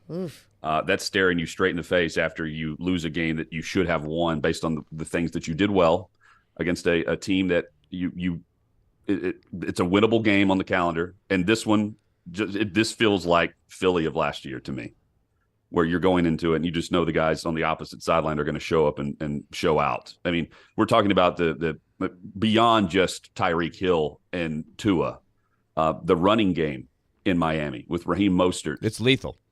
Oh, yeah. Jeff Wilson and A-Chain and that whole group. That's where you'll see the impact of not having Jeffrey Simmons, because that's the heart of the defense, and Miami will attack the heart of the defense on Monday night, and it will open up so much in their passing game. It could be a long night, and what feels like, this can't get much worse based on what we've seen in the special teams aspect of this team. I think it could get a lot worse, and that's where you really see the trend of just going down the other side of the hill towards the offseason instead of just trying to maintain and focus and keep that quality about what has been the past Vrabel teams of finding a way, next man up. And there was a romanticism about how Vrabel won games, in Seattle in 21, Buffalo during the COVID week. All of those moments where, Willie, the team played poor the week prior, and they were the underdog, or they were playing the Kansas City Chiefs, and they just responded in the fashion that embodied what was Mike Vrabel football. We do not see those games from this team anymore, at least not currently. And I think that's a factor that they've got to figure out, specifically from the head coach. I mean, he's got to figure out how to get this team playing at least in some way closer to what it used to be than what it is. And let me also just throw this in too, Willie, because you've been around this team. Mace, you were in the locker room. Caroline, you have a good sense for the vibe. There is an underlying story. There's something there that is not normal for this organization behind the scenes. There's a lot of chatter about other jobs or about who's in control. This is not normal for the Tennessee Titans organization. And this has been going on a while. This is something I'm not bringing up now to cause or stir up anything, but I do find it a bit odd that we're still talking about who's in control, who's happy and who's not, and why it's gotten so bad, and what the path is. What's the plan? This is unusual just from the chatter. Normally, it's squashed, it's quiet, and it goes away if it even starts. And it started, and it just continues to be there, even based on the way he answered the last question today. The Titans are the biggest. Do you agree with that, Willie? I would say, is this a Floyd Reese, Jeff Fisher type feel to you? I think the tension at the end of the Floyd Reese, Jeff Fisher was you could feel it a little bit. Undeniable. I would say the the lowest it sank to me was when they had the Tommy Smith. Oh yeah. When after Bud Adams passed away, they really sunk to a very low point at that point. But the organization, like publicly and privately, I think everyone knew that was the issue. Like in this case, it's like we've seen what they've done, but what they're not doing now, and there's just this weird vibe and tone to it that they're not trying to put out, but by not doing that, they are. If that makes sense. So going forward, you're trying to preserve the pathway for Will Levis to develop. Yeah. And now you don't have Jeffrey Simmons. It's going to be tough. They're the biggest underdog in the league coming up this week, 13 points. I would take Miami. Maybe even an alternate spread. 13's high for an NFL game. Very high. That's like a college game. This team can't their score. saving grace is Henry should be available, right? Well, we hope. At least you have that. Yeah. Get the extra day. Exactly. Jonathan Hutton, Hot Mike with Hutton and Withrow. Hutton, appreciate you as always. Appreciate your flexibility today, and we'll chat with you next week. Yeah, always enjoy this, guys. Have a great week. Awesome. You too. Appreciate it, Hutton. All right, let's get into your phones on this coming up next. Everything is on the table. What we heard from Mike Vrabel, what we heard from Will Levis, and some of our takeaways from TD's article on ESPN.com. We'll get into that coming up next. Caroline, Willy, D-Mase. We're brought to you by Zen Sports. Start earning cash rewards on your bets today. Gambling problem? Call 1-800-889-9789. Terms and conditions apply. Must be 21 or older and in Tennessee to bet.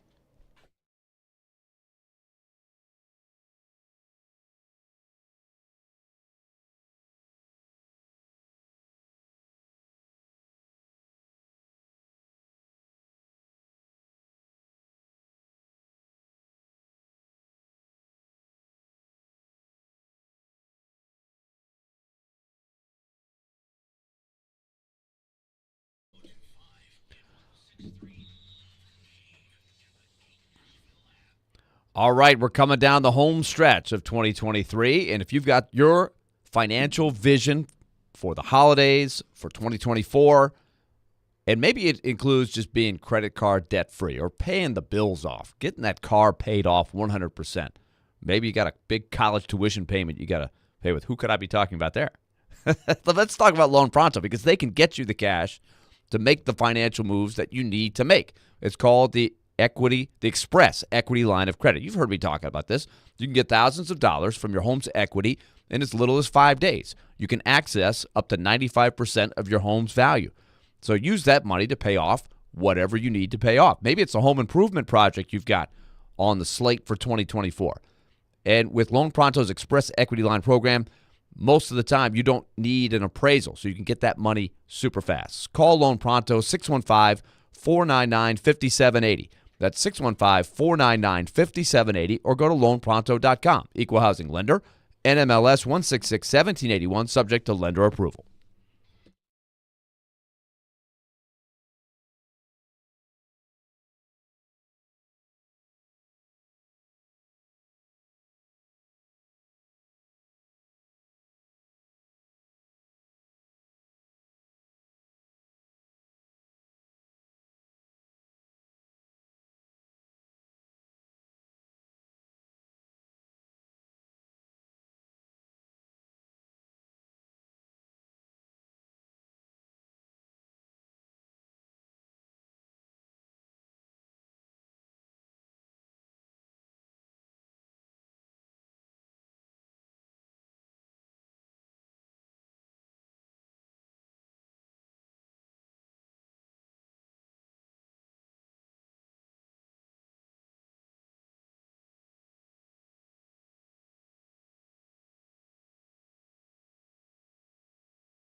Caroline, Willy, D-Mase. Hey, tune in to 102.5 and 106.3 The Game tonight for Vanderbilt men's basketball.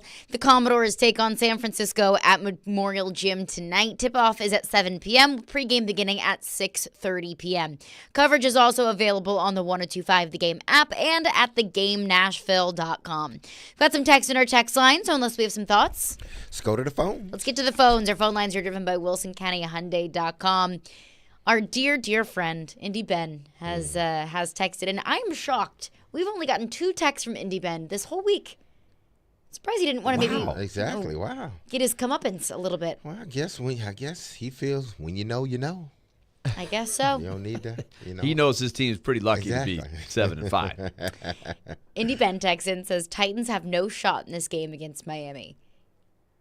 Thank you. Oh, wow. Captain Obvious.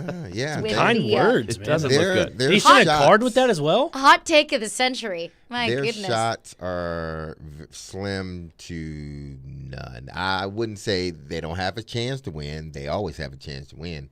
But will they win is a different story. Miami at home seems to have an extra gear. They looked very good on the road against Washington last week. They just absolutely destroyed the Commanders. But if you go back in the games where they didn't play so well, New England, they lost. Buffalo, they lost. No, New England, they won. But New England slowed them down a little bit. Yeah, slowed them down. At least slowed Tyreek Hill down some. Let's say that.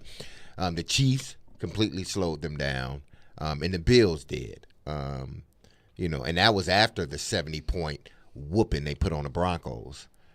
So there are ways that you can slow this team down, but you're talking about 2 teams, the Bills, who we believe is a better team than the Titans, and then obviously the Chiefs, we think is a better team than the Titans. So, Indy Ben, if Indy plays Miami, I guess you would say the same thing. They have no chance in Sam Hill to win that game. He took 2 blocked punts to beat the Titans. And an injured punter and a missed extra point. And to losing beat the Jeffrey Titans. Simmons and Derrick Henry. During the game. Yeah, so maybe that's why we haven't heard a ton from Indy Ben this week. I heard Robbie and Joe having this conversation at some point this week. I don't remember what day it was. Who has more yards? The Titans or Tyreek Hill? So, sometimes you can overlook a team. I think that's the only shot. This coming from someone who's watched 3 decades of Vanderbilt football. Yes. Sometimes, the Titans aren't going to get a lot of attention from the Dolphins this week. The Monday Night Football element of it, I think, maybe adds a little extra, little pizzazz to it, but we'll see. Another texter said, did you have a thought? Sorry. No. I was just, I was going to say, if Tyreek Hill has more yards than the Tennessee Titans offense, somebody needs to be fired. Okay, you're not wrong about that. Somebody needs to be fired. If you let Tyreek Hill go off. That's what I'm saying. Yeah. If you let him wreck the game like that, somebody You already needs, let Myles Garrett wreck games. He might have Zach 200 Moss. in the air. He really might. You might. I don't know if Titans have any DBs that can keep up with Tyreek Hill. I don't know how many DBs in the National Football League can keep up with Tyreek Hill. One texter says, I think firing the special teams coach was Amy and Rand's decision. I think the first year Rand is letting Vrabel do his thing, and then Amy let him keep his boys this year. But come next year, he won't be able to save them. Well, if it was an Amy and Rand decision, then how is that Amy letting him keep his boys and Rand letting Vrabel do his thing? I don't know. I mean, we can sort of speculate on both sides. I think we believe, and correct me if I'm wrong, that Amy had something to do with it. Whether she, put down the iron fist and say, fire him, or she made the call and say, hey, what's going on? That was embarrassing. Something needs to happen. Like some neat changes need to be done or made. But we don't know. We're just speculating. Hopefully, I do hope it does come out, one day, whether she made the call or Vrabel made the call to fire Ackerman. I feel like it was Amy, but yeah, like you said, no one's going to know. No one's going to tell us. All right, coming up next, I'm going to shift to the Predators because we have a new chapter in the storybook of Tyson Berry. And Barry Trotz had some spicy words on Stillman and Company yesterday about Tyson Berry. We'll get into that, what that means for this Predators team. We'll get into that coming up next. Caroline, Willy, D-Mase. Hey, Preds fans, don't miss tonight's Smashville live show at Brewhouse 100 in Bellevue at 6 p.m. You can see your Predators star players up close and personal, get autographs and pictures. This week's special guests are Cody Glass and Colton Sissons, who's playing red hot. Smashville Live is brought to you by the Black Abbey Brewing Company.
Caroline, Willy, D-Mase, 102.5, 106.3 The Game and the Game Nashville app. We're live from the Hiller Plumbing, Heating, Cooling, and Electrical Game Studios, and we're streaming live on Twitch, Twitter, YouTube, and Facebook Live every single day.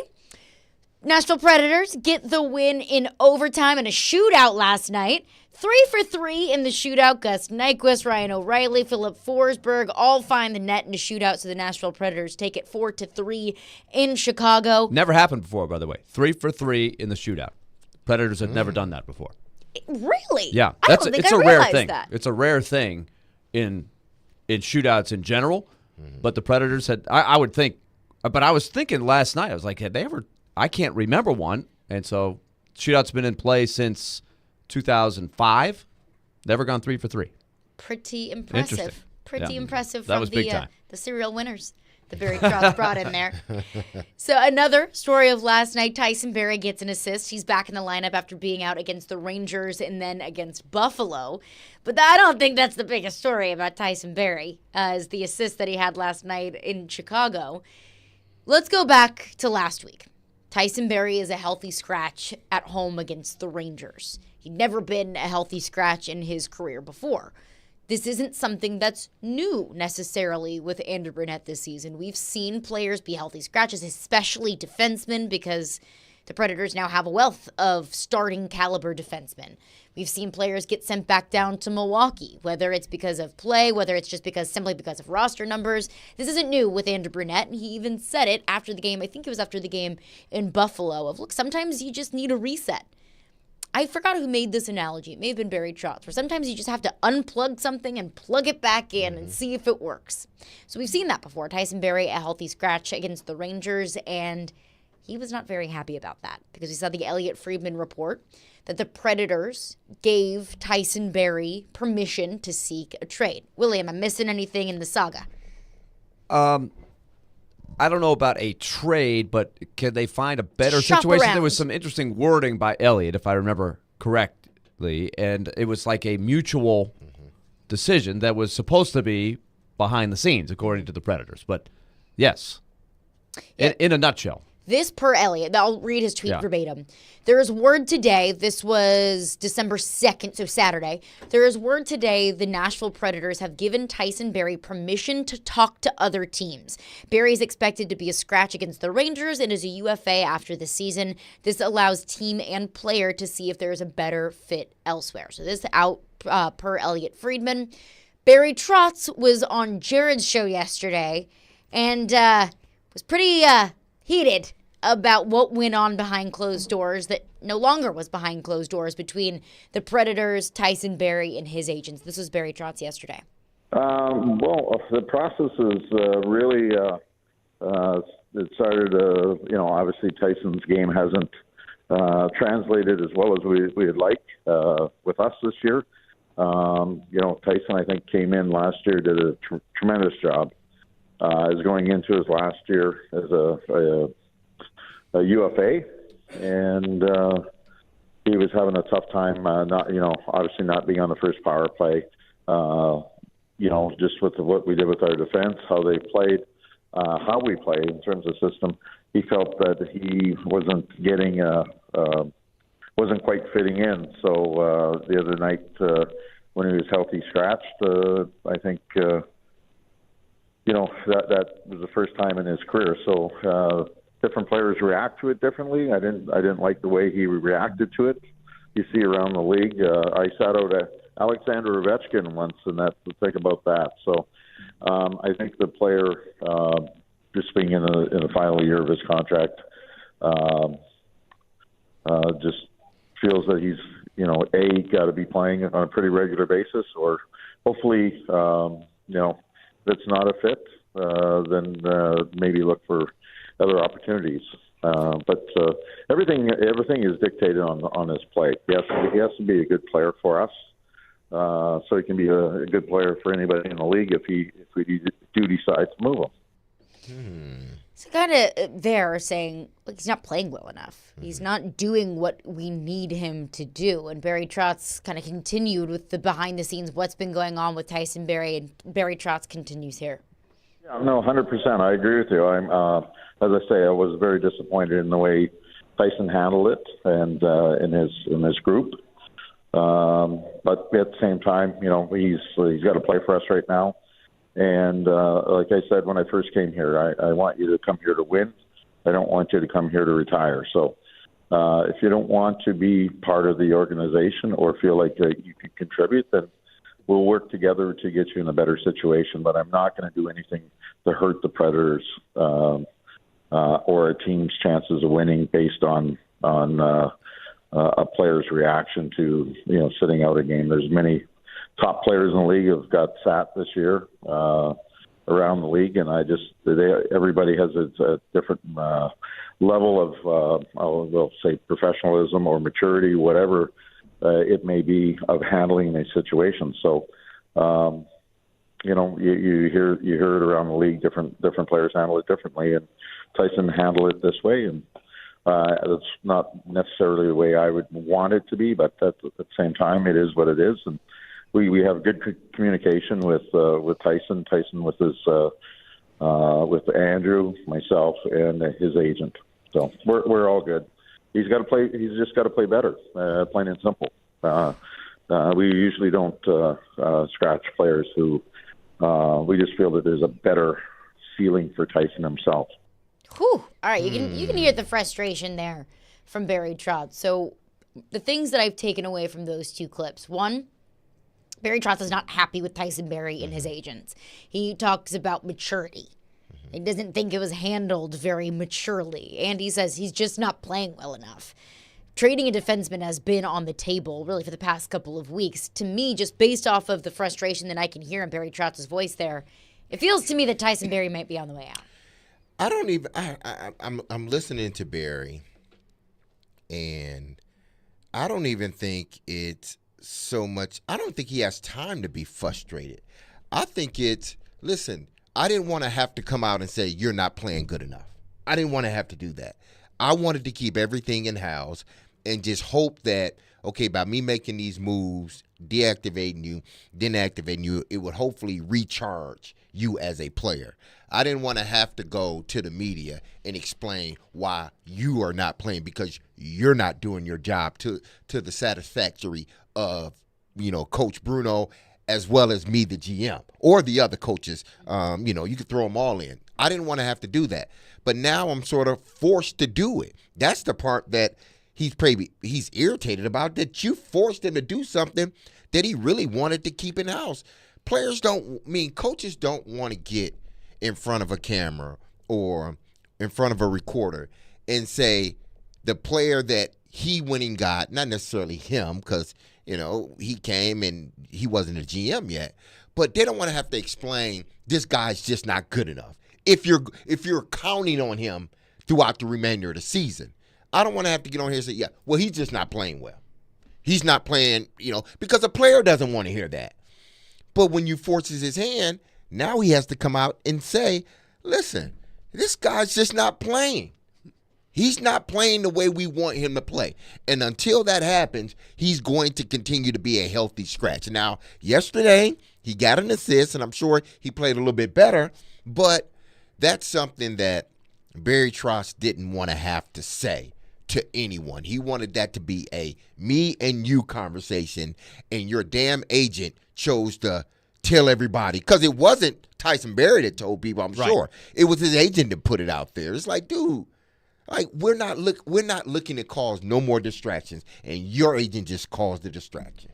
And that's the part we didn't play, is Barry Trotz basically revealed that he said there was not that many people knew about the internal conversation, and he said, we didn't leak it out. He said 4 people, which I'm assuming Barry Trotz, probably Andrew Brunette, Tyson Barrie, and Tyson Barrie's agent would be the 4. Yep. So we didn't leak it means Andrew Brunette and Barry Trotz didn't leak it. Yes. So that you put 2 and 2 together, I think they were angry at the agent because going back to training camp, you could look at the defensemen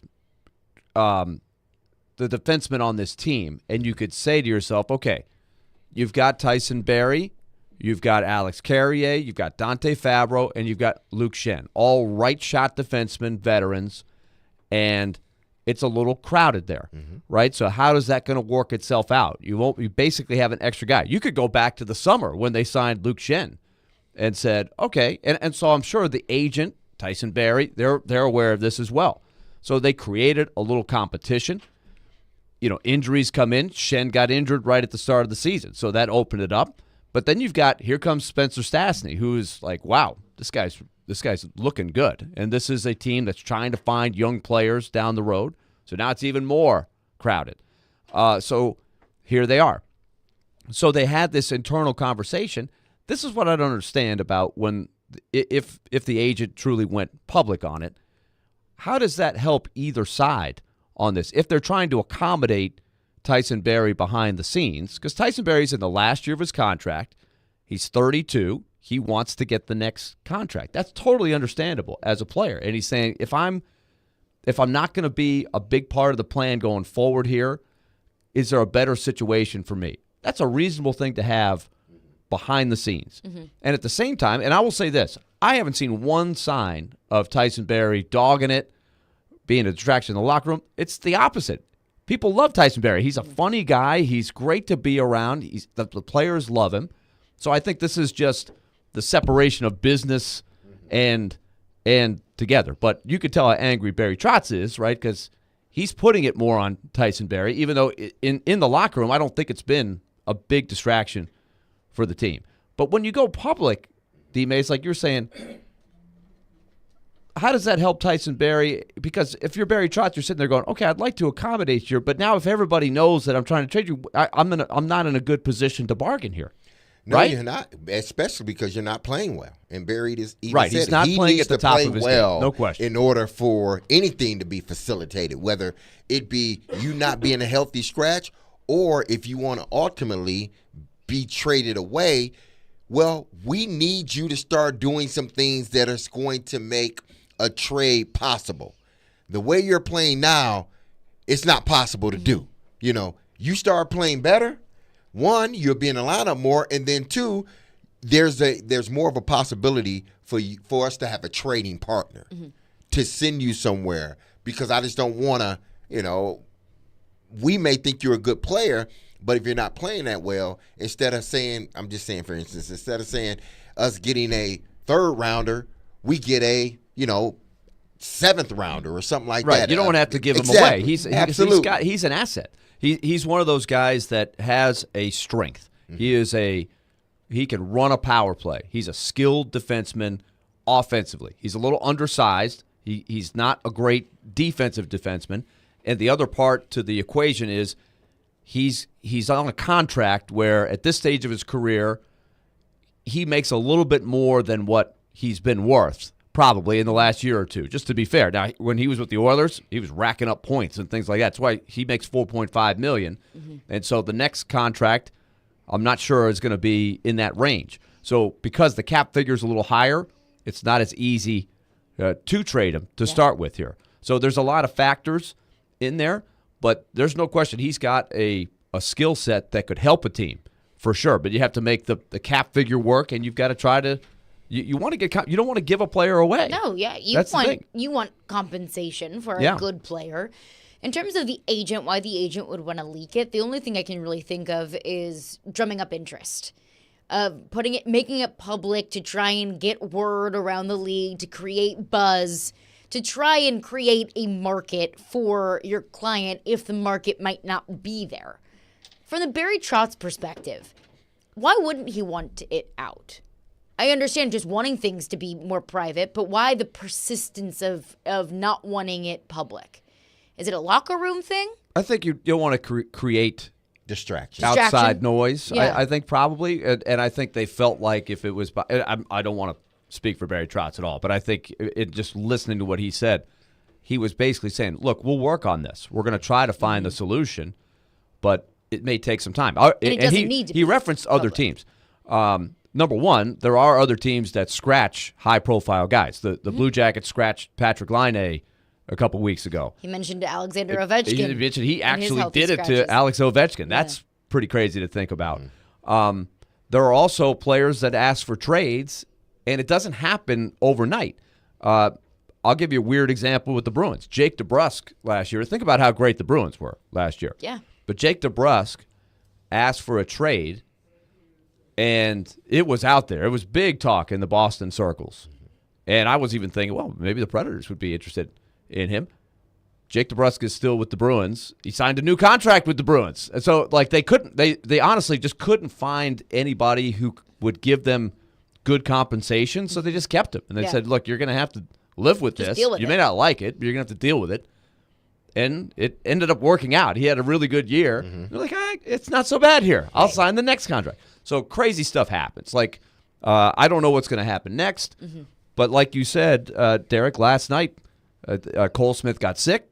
They needed to put somebody else. They put the seventh defenseman in. Barry went in, played a decent game, made a nice play, got an assist, and you move forward from there.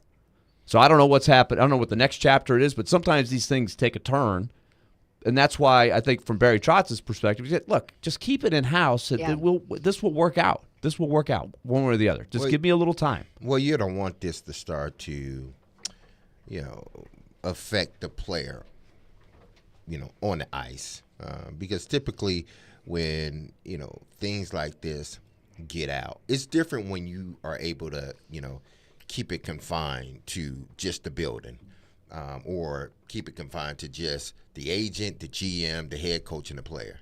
Which nowadays, back in the days, you could do that. Nowadays, you can't, and it's hard to do. You look at what's going on with the Predators, but if there is a situation where a guy wants to be traded, then it does sometimes affect the player and what he does on the ice or the basketball court or the football field, because now you're so worried about your play every night. Like, I gotta play. Right. I gotta play. It's just like, I gotta be on my A game every night. Then you put this added stress on yourself that you don't need, and you end up playing worse, and you end up not getting exactly what you want.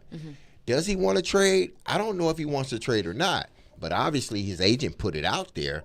But how does it affect, Tyson Barrie on the ice with all this stuff swirling around? That's a good question. That's the thing you need to, And last night I thought he played a about. good game. Here's another one I want to ask you, Derek, about. You've mentioned this many times. When you're in the locker room and a guy's having a holdout, or maybe he's asked for a trade or something like that, the dynamic in the locker room. Because what I see, and I'm not in the locker room all the time, but I think they're able to separate the business part from the personal part.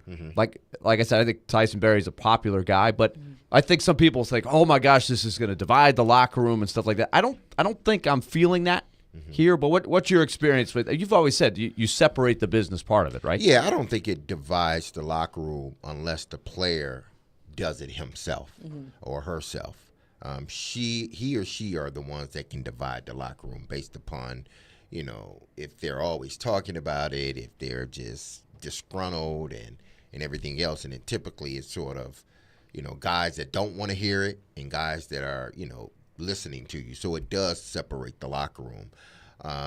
You just don't want it to get to a point, because typically guys don't worry about it. Like, listen, he's trying to make his money. I get it. As long as he, shows up to work and give us all he has, that's all he or she, that's all we care about. Because we are all going to be in this position, every last one of us. It may not look the same, it may not look like it, but it will be. Everybody's working on a contract. Yeah. So everybody will be in this situation. Some will have, more of a upper hand than others, but everybody is in this situation. So players don't like getting into other players' contract talk. That's why, especially the NFL, and that's the one I really can speak on. That's why whenever a guy holds out and they go ask another guy, he's like, listen, we want him here. He's our teammate. They ain't talking about what he deserves and what he doesn't deserve. That's up to upper management and his agent. That's not up to me. We want him on the football field. Whether he's here or not, that depends on them. Because tomorrow I may be in that same situation. Right, and then you've got Andrew Brunette, right, who is a former player who's been through many contracts. He lasted over 1,100 games. His last stop was actually in Chicago. The Chicago media asked him about that last year he played, which is 2012, which was part of that great Blackhawks franchise. He came in as kind of a hired gun for one last year. I think Andrew Brunette, being a former player, probably helps him see both sides of it, kind of manage it, keep the even keel. He hasn't made a big outburst like, if a guy doesn't want to be here, we don't want him here. Like he's just got to make the right decision day to day for what to do going forward. He's communicating with Barry Trotz to how to handle it as well. So it's a test of a new brain trust, right? Barry Trotz, Andrew Burnett. Here you go. And this is a team that's looking to build not just for the next game, but also big picture. Barry Trotz has to do what's best for the team. Tyson Berry has to do what's best for Tyson Berry. But I will say this quickly, that if it becomes – the only way it becomes a distraction is if it becomes more than his voice. Mm-hmm. If he brings it up and then another guy brings it up and they're starting to filter, not bring it up in the media, but bring it up throughout the locker room, like talking about contract and all that stuff, that's when it becomes a distraction. I was a part of something like that. It wasn't here in Tennessee, nor was it in Baltimore, but I was a part of something like that, walking into it and guys talking about contracts and what they got and what they want instead of just concentrating on the game. Like there was never a situation when I was with the Tennessee Titans where there was this open-ended discussion about how much money I make, how much money I'm going to make, the big contract I signed. There wasn't ever a discussion like that in Baltimore. Mm-hmm. So when you do start to see it, you're like, what? Like, I've never experienced this. That's when it starts to affect the locker room. Guys that haven't experienced it, they come into the locker room and all of a sudden they start experiencing this stuff like this. It's like, whoa, wait a minute. This is not what I came here for. Yeah. That's when it starts to disturb the locker room, when you start to constantly hear it. And if you listen to Barry Trotz there, I think one dynamic was I've never experienced this before. He mentioned that Tyson Berry has never been a healthy scratch. I think that was part of it. It kind of shocked him a little bit. Yeah. When you got to realize with 82 games sometimes, that was Barry's point about Ovechkin and some of the other guys. It's not the end. The world doesn't end. There's been a ton of players who have been healthy scratch for the Predators this year. And they've come back and played pretty well. Right. And even though Barry's a veteran, I think it shocked him. I think he's like, oh, man, what's going to happen? Mm-hmm. I got to get a contract for next year. And he reacted this way. His agent reacted, and we see where they are. But they were like, oh, look, calm down. It's going to work out. Just give me a little time. And I think another reason why Barry Trotz may not have wanted it out, and maybe how the agent did him and the organization a disservice, is now it might make Tyson Berry look a little bit like a crybaby. Like, oh, you're going to healthy scratch me. Mm-hmm. Well, I want to go somewhere else. Maybe that is how he felt. Maybe it's as simple as feeling a little uncomfortable and a little insecure about what your future might look like, which is totally understandable. And I don't know which one it was. But I understand why you wouldn't want to make it go public. But let's continue the conversation on this coming up next. Plus, right into your phones on this, 615-737-1025. Caroline, Willy, D-Mase. We're brought to you by Zen Sports. Start earning cash rewards on your bets today. Gambling problem? Call 1-800-889-9789. Terms and conditions apply. Must be 21 or older and in Tennessee to bet.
So when it comes to something like that, you know, and a report comes out that someone's going to be scratched because they want another opportunity somewhere, does your phone just immediately light up about what you would take for this? Or is it, you know, his agent is going to try to talk to other teams to then get other teams to engage you? Kind of what's the process here?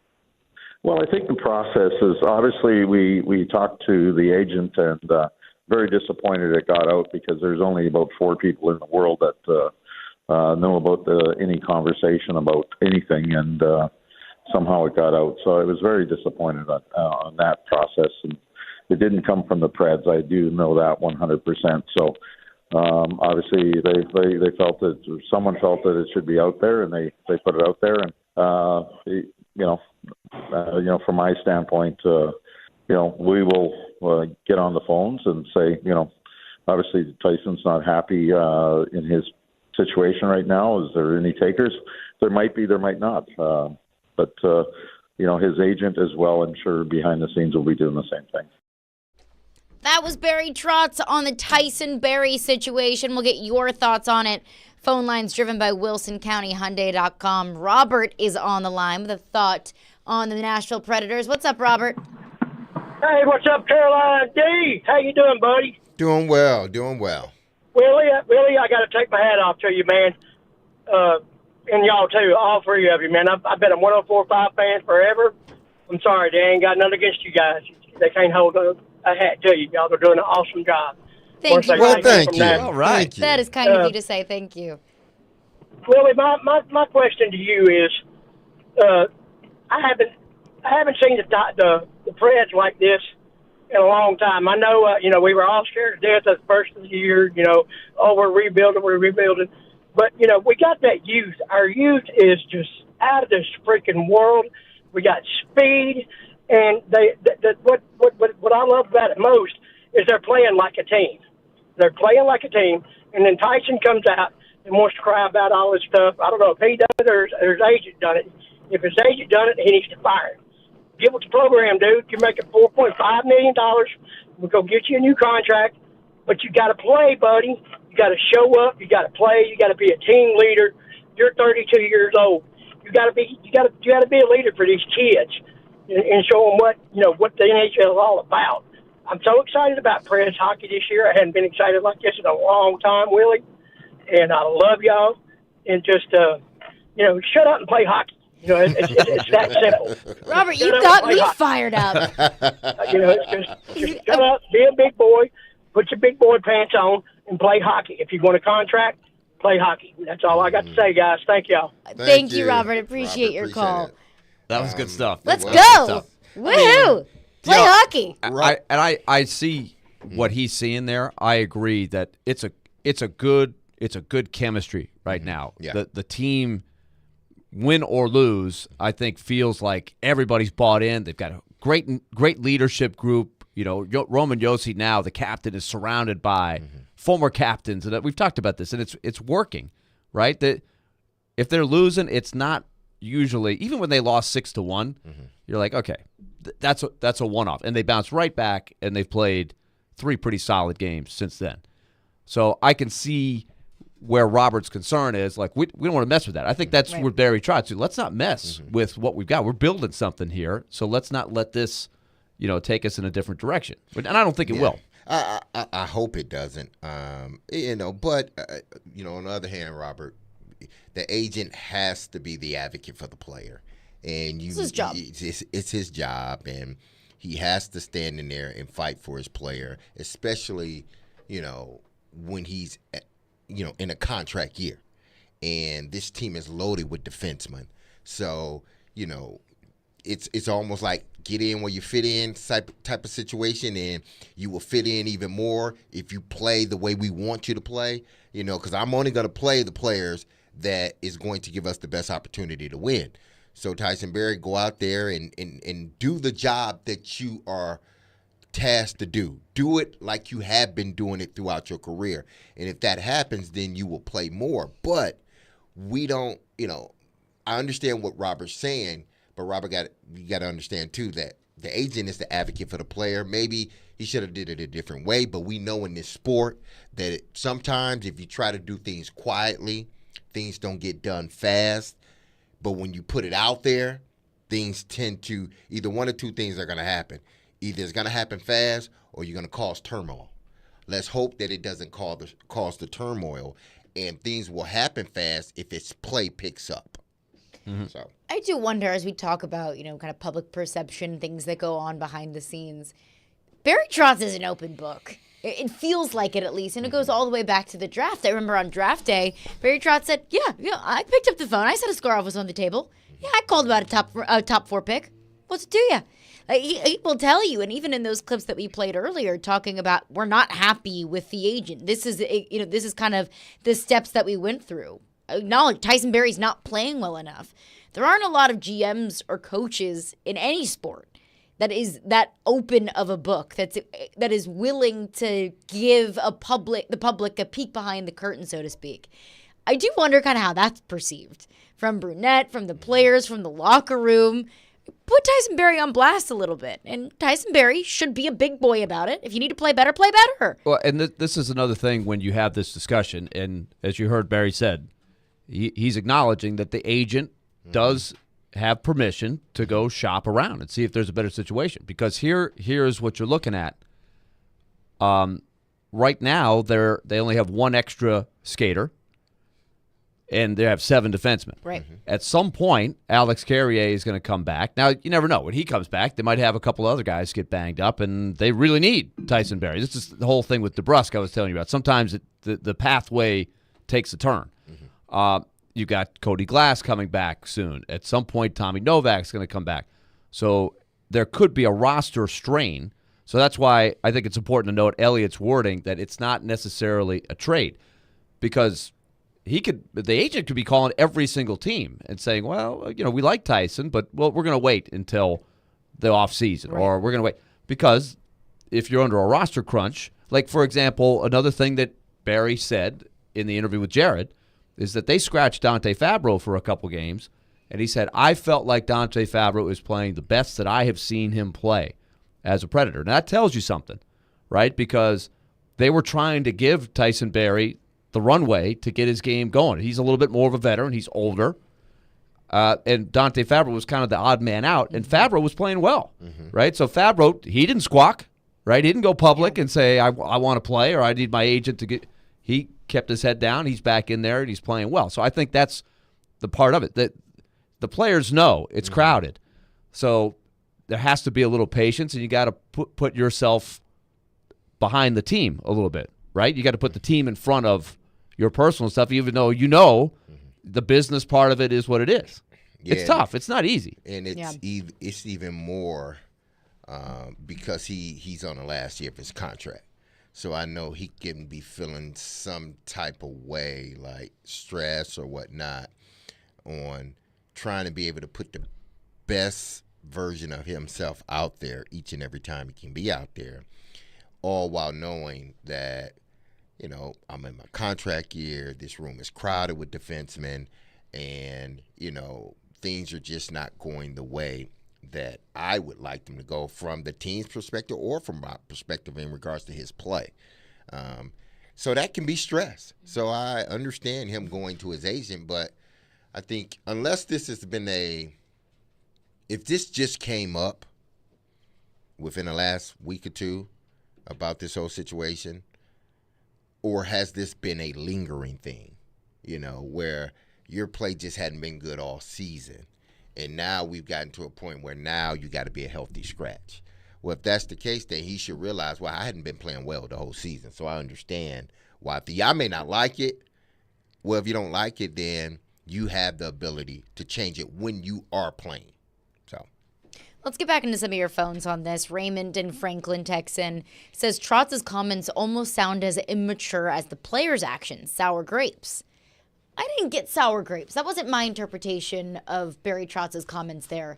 I sensed more so frustration that he, I have to assume, explicitly asked the agent to keep things under wraps, at least for now. Don't go public with it.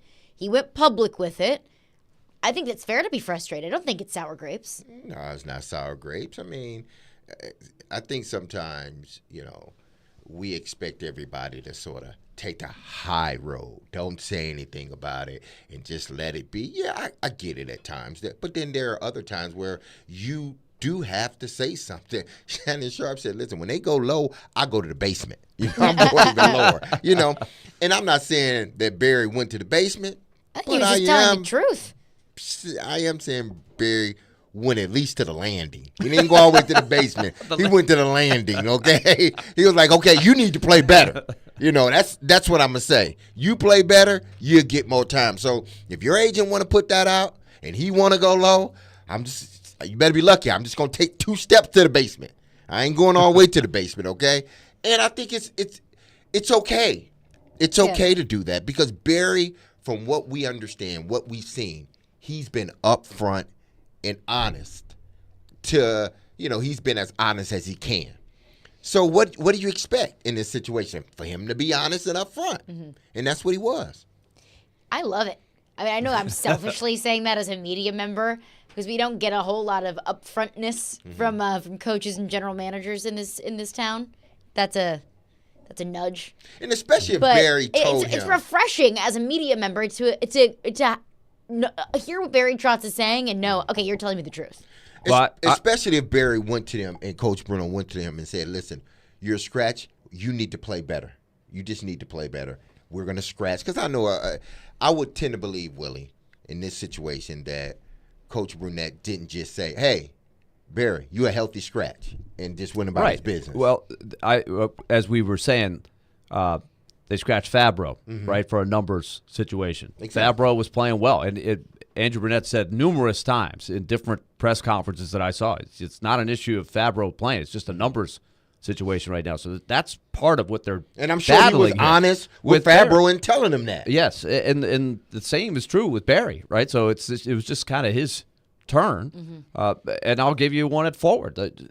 They scratched Yakov Trenin. He's a guy in a contract year who had 0 points. He wasn't playing that well. He was pressing a little bit. Better since he came back. He's played excellent hockey since then, and it's a good thing because it coincided when they lost Novak and Glass, so they needed some guys to pick up the slack offensively. So sometimes the healthy scratch thing it's not the end of the world. You can come back from it. There is a college basketball showdown happening. 2 Nashville-based teams, Lipscomb, Belmont tonight. So Casey Alexander, Belmont men's head basketball coach, will join us to preview all the action coming up next. You can make your silly underdog picks for your chance to win weekly prizes. You can play at theGameNashville.com or the 1025 The Game app. Silly Underdog Picks is presented by Volunteer Hose and Gasket.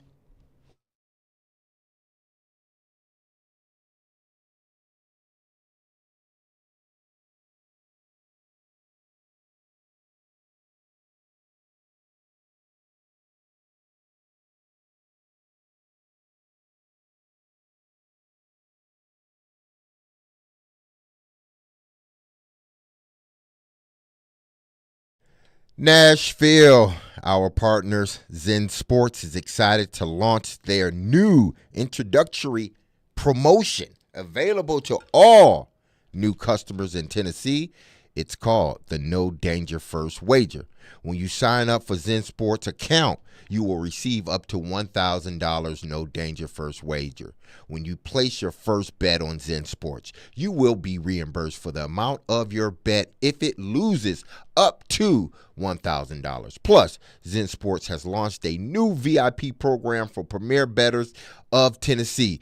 If you think you might qualify, then listen up. The VIP program is by invite only, people.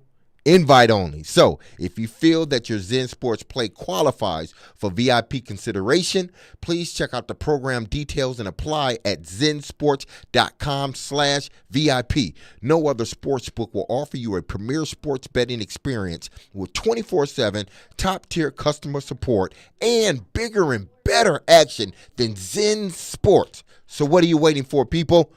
Get going and download their app at zensports.com today. Zen Sports, betting just got better. Gambling problems, call 1-800-889-9789. Terms and conditions apply. Must be 21 years or older to bet here in Tennessee.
Caroline, Willy, D-Mase. Hey, tomorrow it is your chance to participate in Preds Pick to Click. If you correctly guess a Predators player that scores a goal in the Preds game tomorrow night, you will win a pair of tickets to an upcoming Preds home game.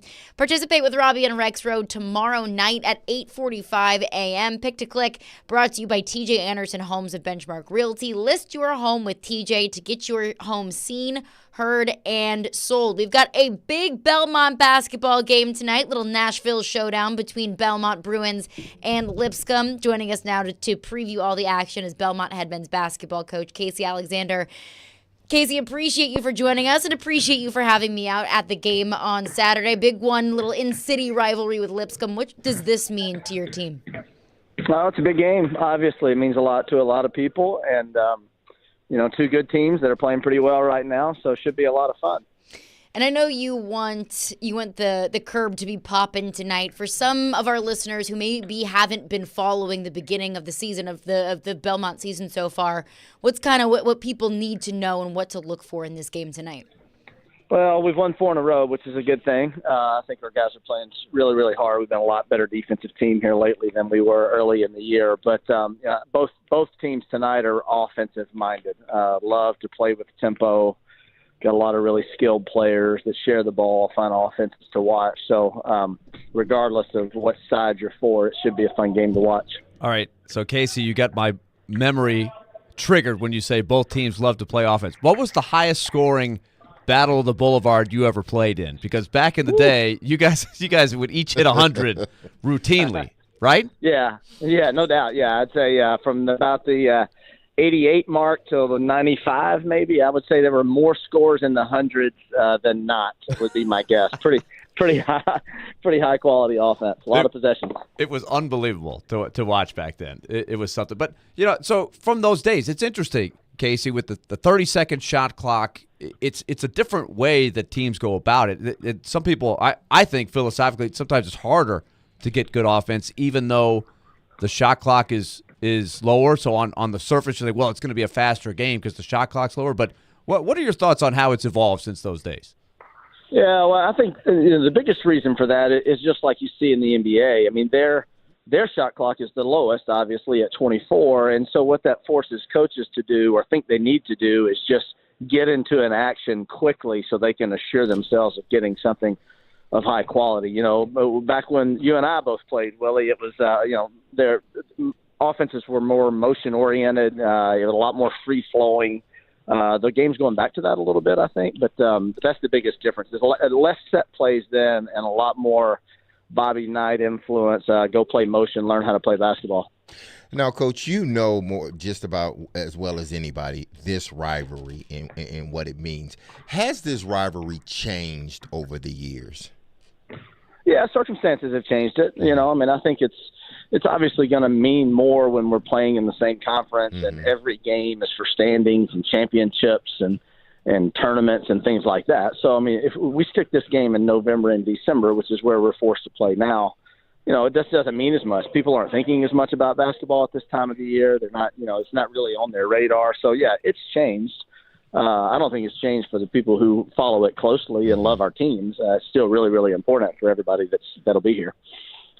Casey, it looks like a local kid who transferred over from Vanderbilt, Malik Dia, has done a nice job for you guys. How does he fit in with your group? Yeah, it's been a process. I'll be honest about that. He's such a dynamic offensive player, has a lot of skill, puts a lot of pressure on the defense. And so, I've been trying to learn how to best use him, and he's been trying to learn how to play within a system. The closer we get to meeting in the middle, the better our teams will be. But his numbers are great. He's instant impact for us on that end of the floor. And honestly, just a better talent, overall talent, and kind of athleticism big, than we've had in the past. What do you feel like you need as you look at the league you play in now, and you're looking at the way you've gone about it? Have your needs changed, or do you feel like the way you've built teams for a long, long time will still be effective? Yeah, we're not going to change. So I do think it can be effective. The portal changes that a little bit because, our strength has always been having guys in our program for 4 and 5 years and staying old and having guys that love Belmont, know what it's all about, and kind of pass that on from signing class to signing class. So, that part changes it. the league itself is a lot more defensive oriented. Physicality is important, kind of Big Ten basketball style. And so, we'll definitely need to continue to grow physically, really at all positions across the board. But I like our style in the league. I mean, I think we can win in this league by being a little bit different. But it's tough. The Valley is 9th overall right now. And that's Kim Palm. That's not the crazy net rankings that are out right now. I mean, our league is really, really good. Don't really get me started on the net. Give me at least till March. A little jaded from the events of March. Casey Alexander, Belmont men's head basketball coach. Casey, appreciate you for joining us, and good luck tonight against Lipscomb. Hey, appreciate you guys. Thanks a lot. Appreciate it, Casey. Have a good one. All right, Casey Alexander, Battle of the Boulevard tonight at the Curb Event Center. Belmont taking on Lipscomb. That is going to do it for us You'll be today. there tonight, right? I will not be there Oh, you're tonight. not there No, tonight? I will Okay. be facilitating a debate between Jared Stillman and Joe Rexroad. Yeah. Okay, you may Yeah. want to be at the. I think Maybe you'll I have should do it more from- fun at the Yes. Boulevard. Well, I would You'd have- have more fun on the Boulevard. I would have Exactly. more fun. Maybe not as many fireworks. I don't know. Actually, I don't know. Yeah, you never more know. fireworks in which matchup? That's going to do it for us today. We'll be back tomorrow at 11 a.m. Stillman and Company's up next. Be love and love on your people. Peace.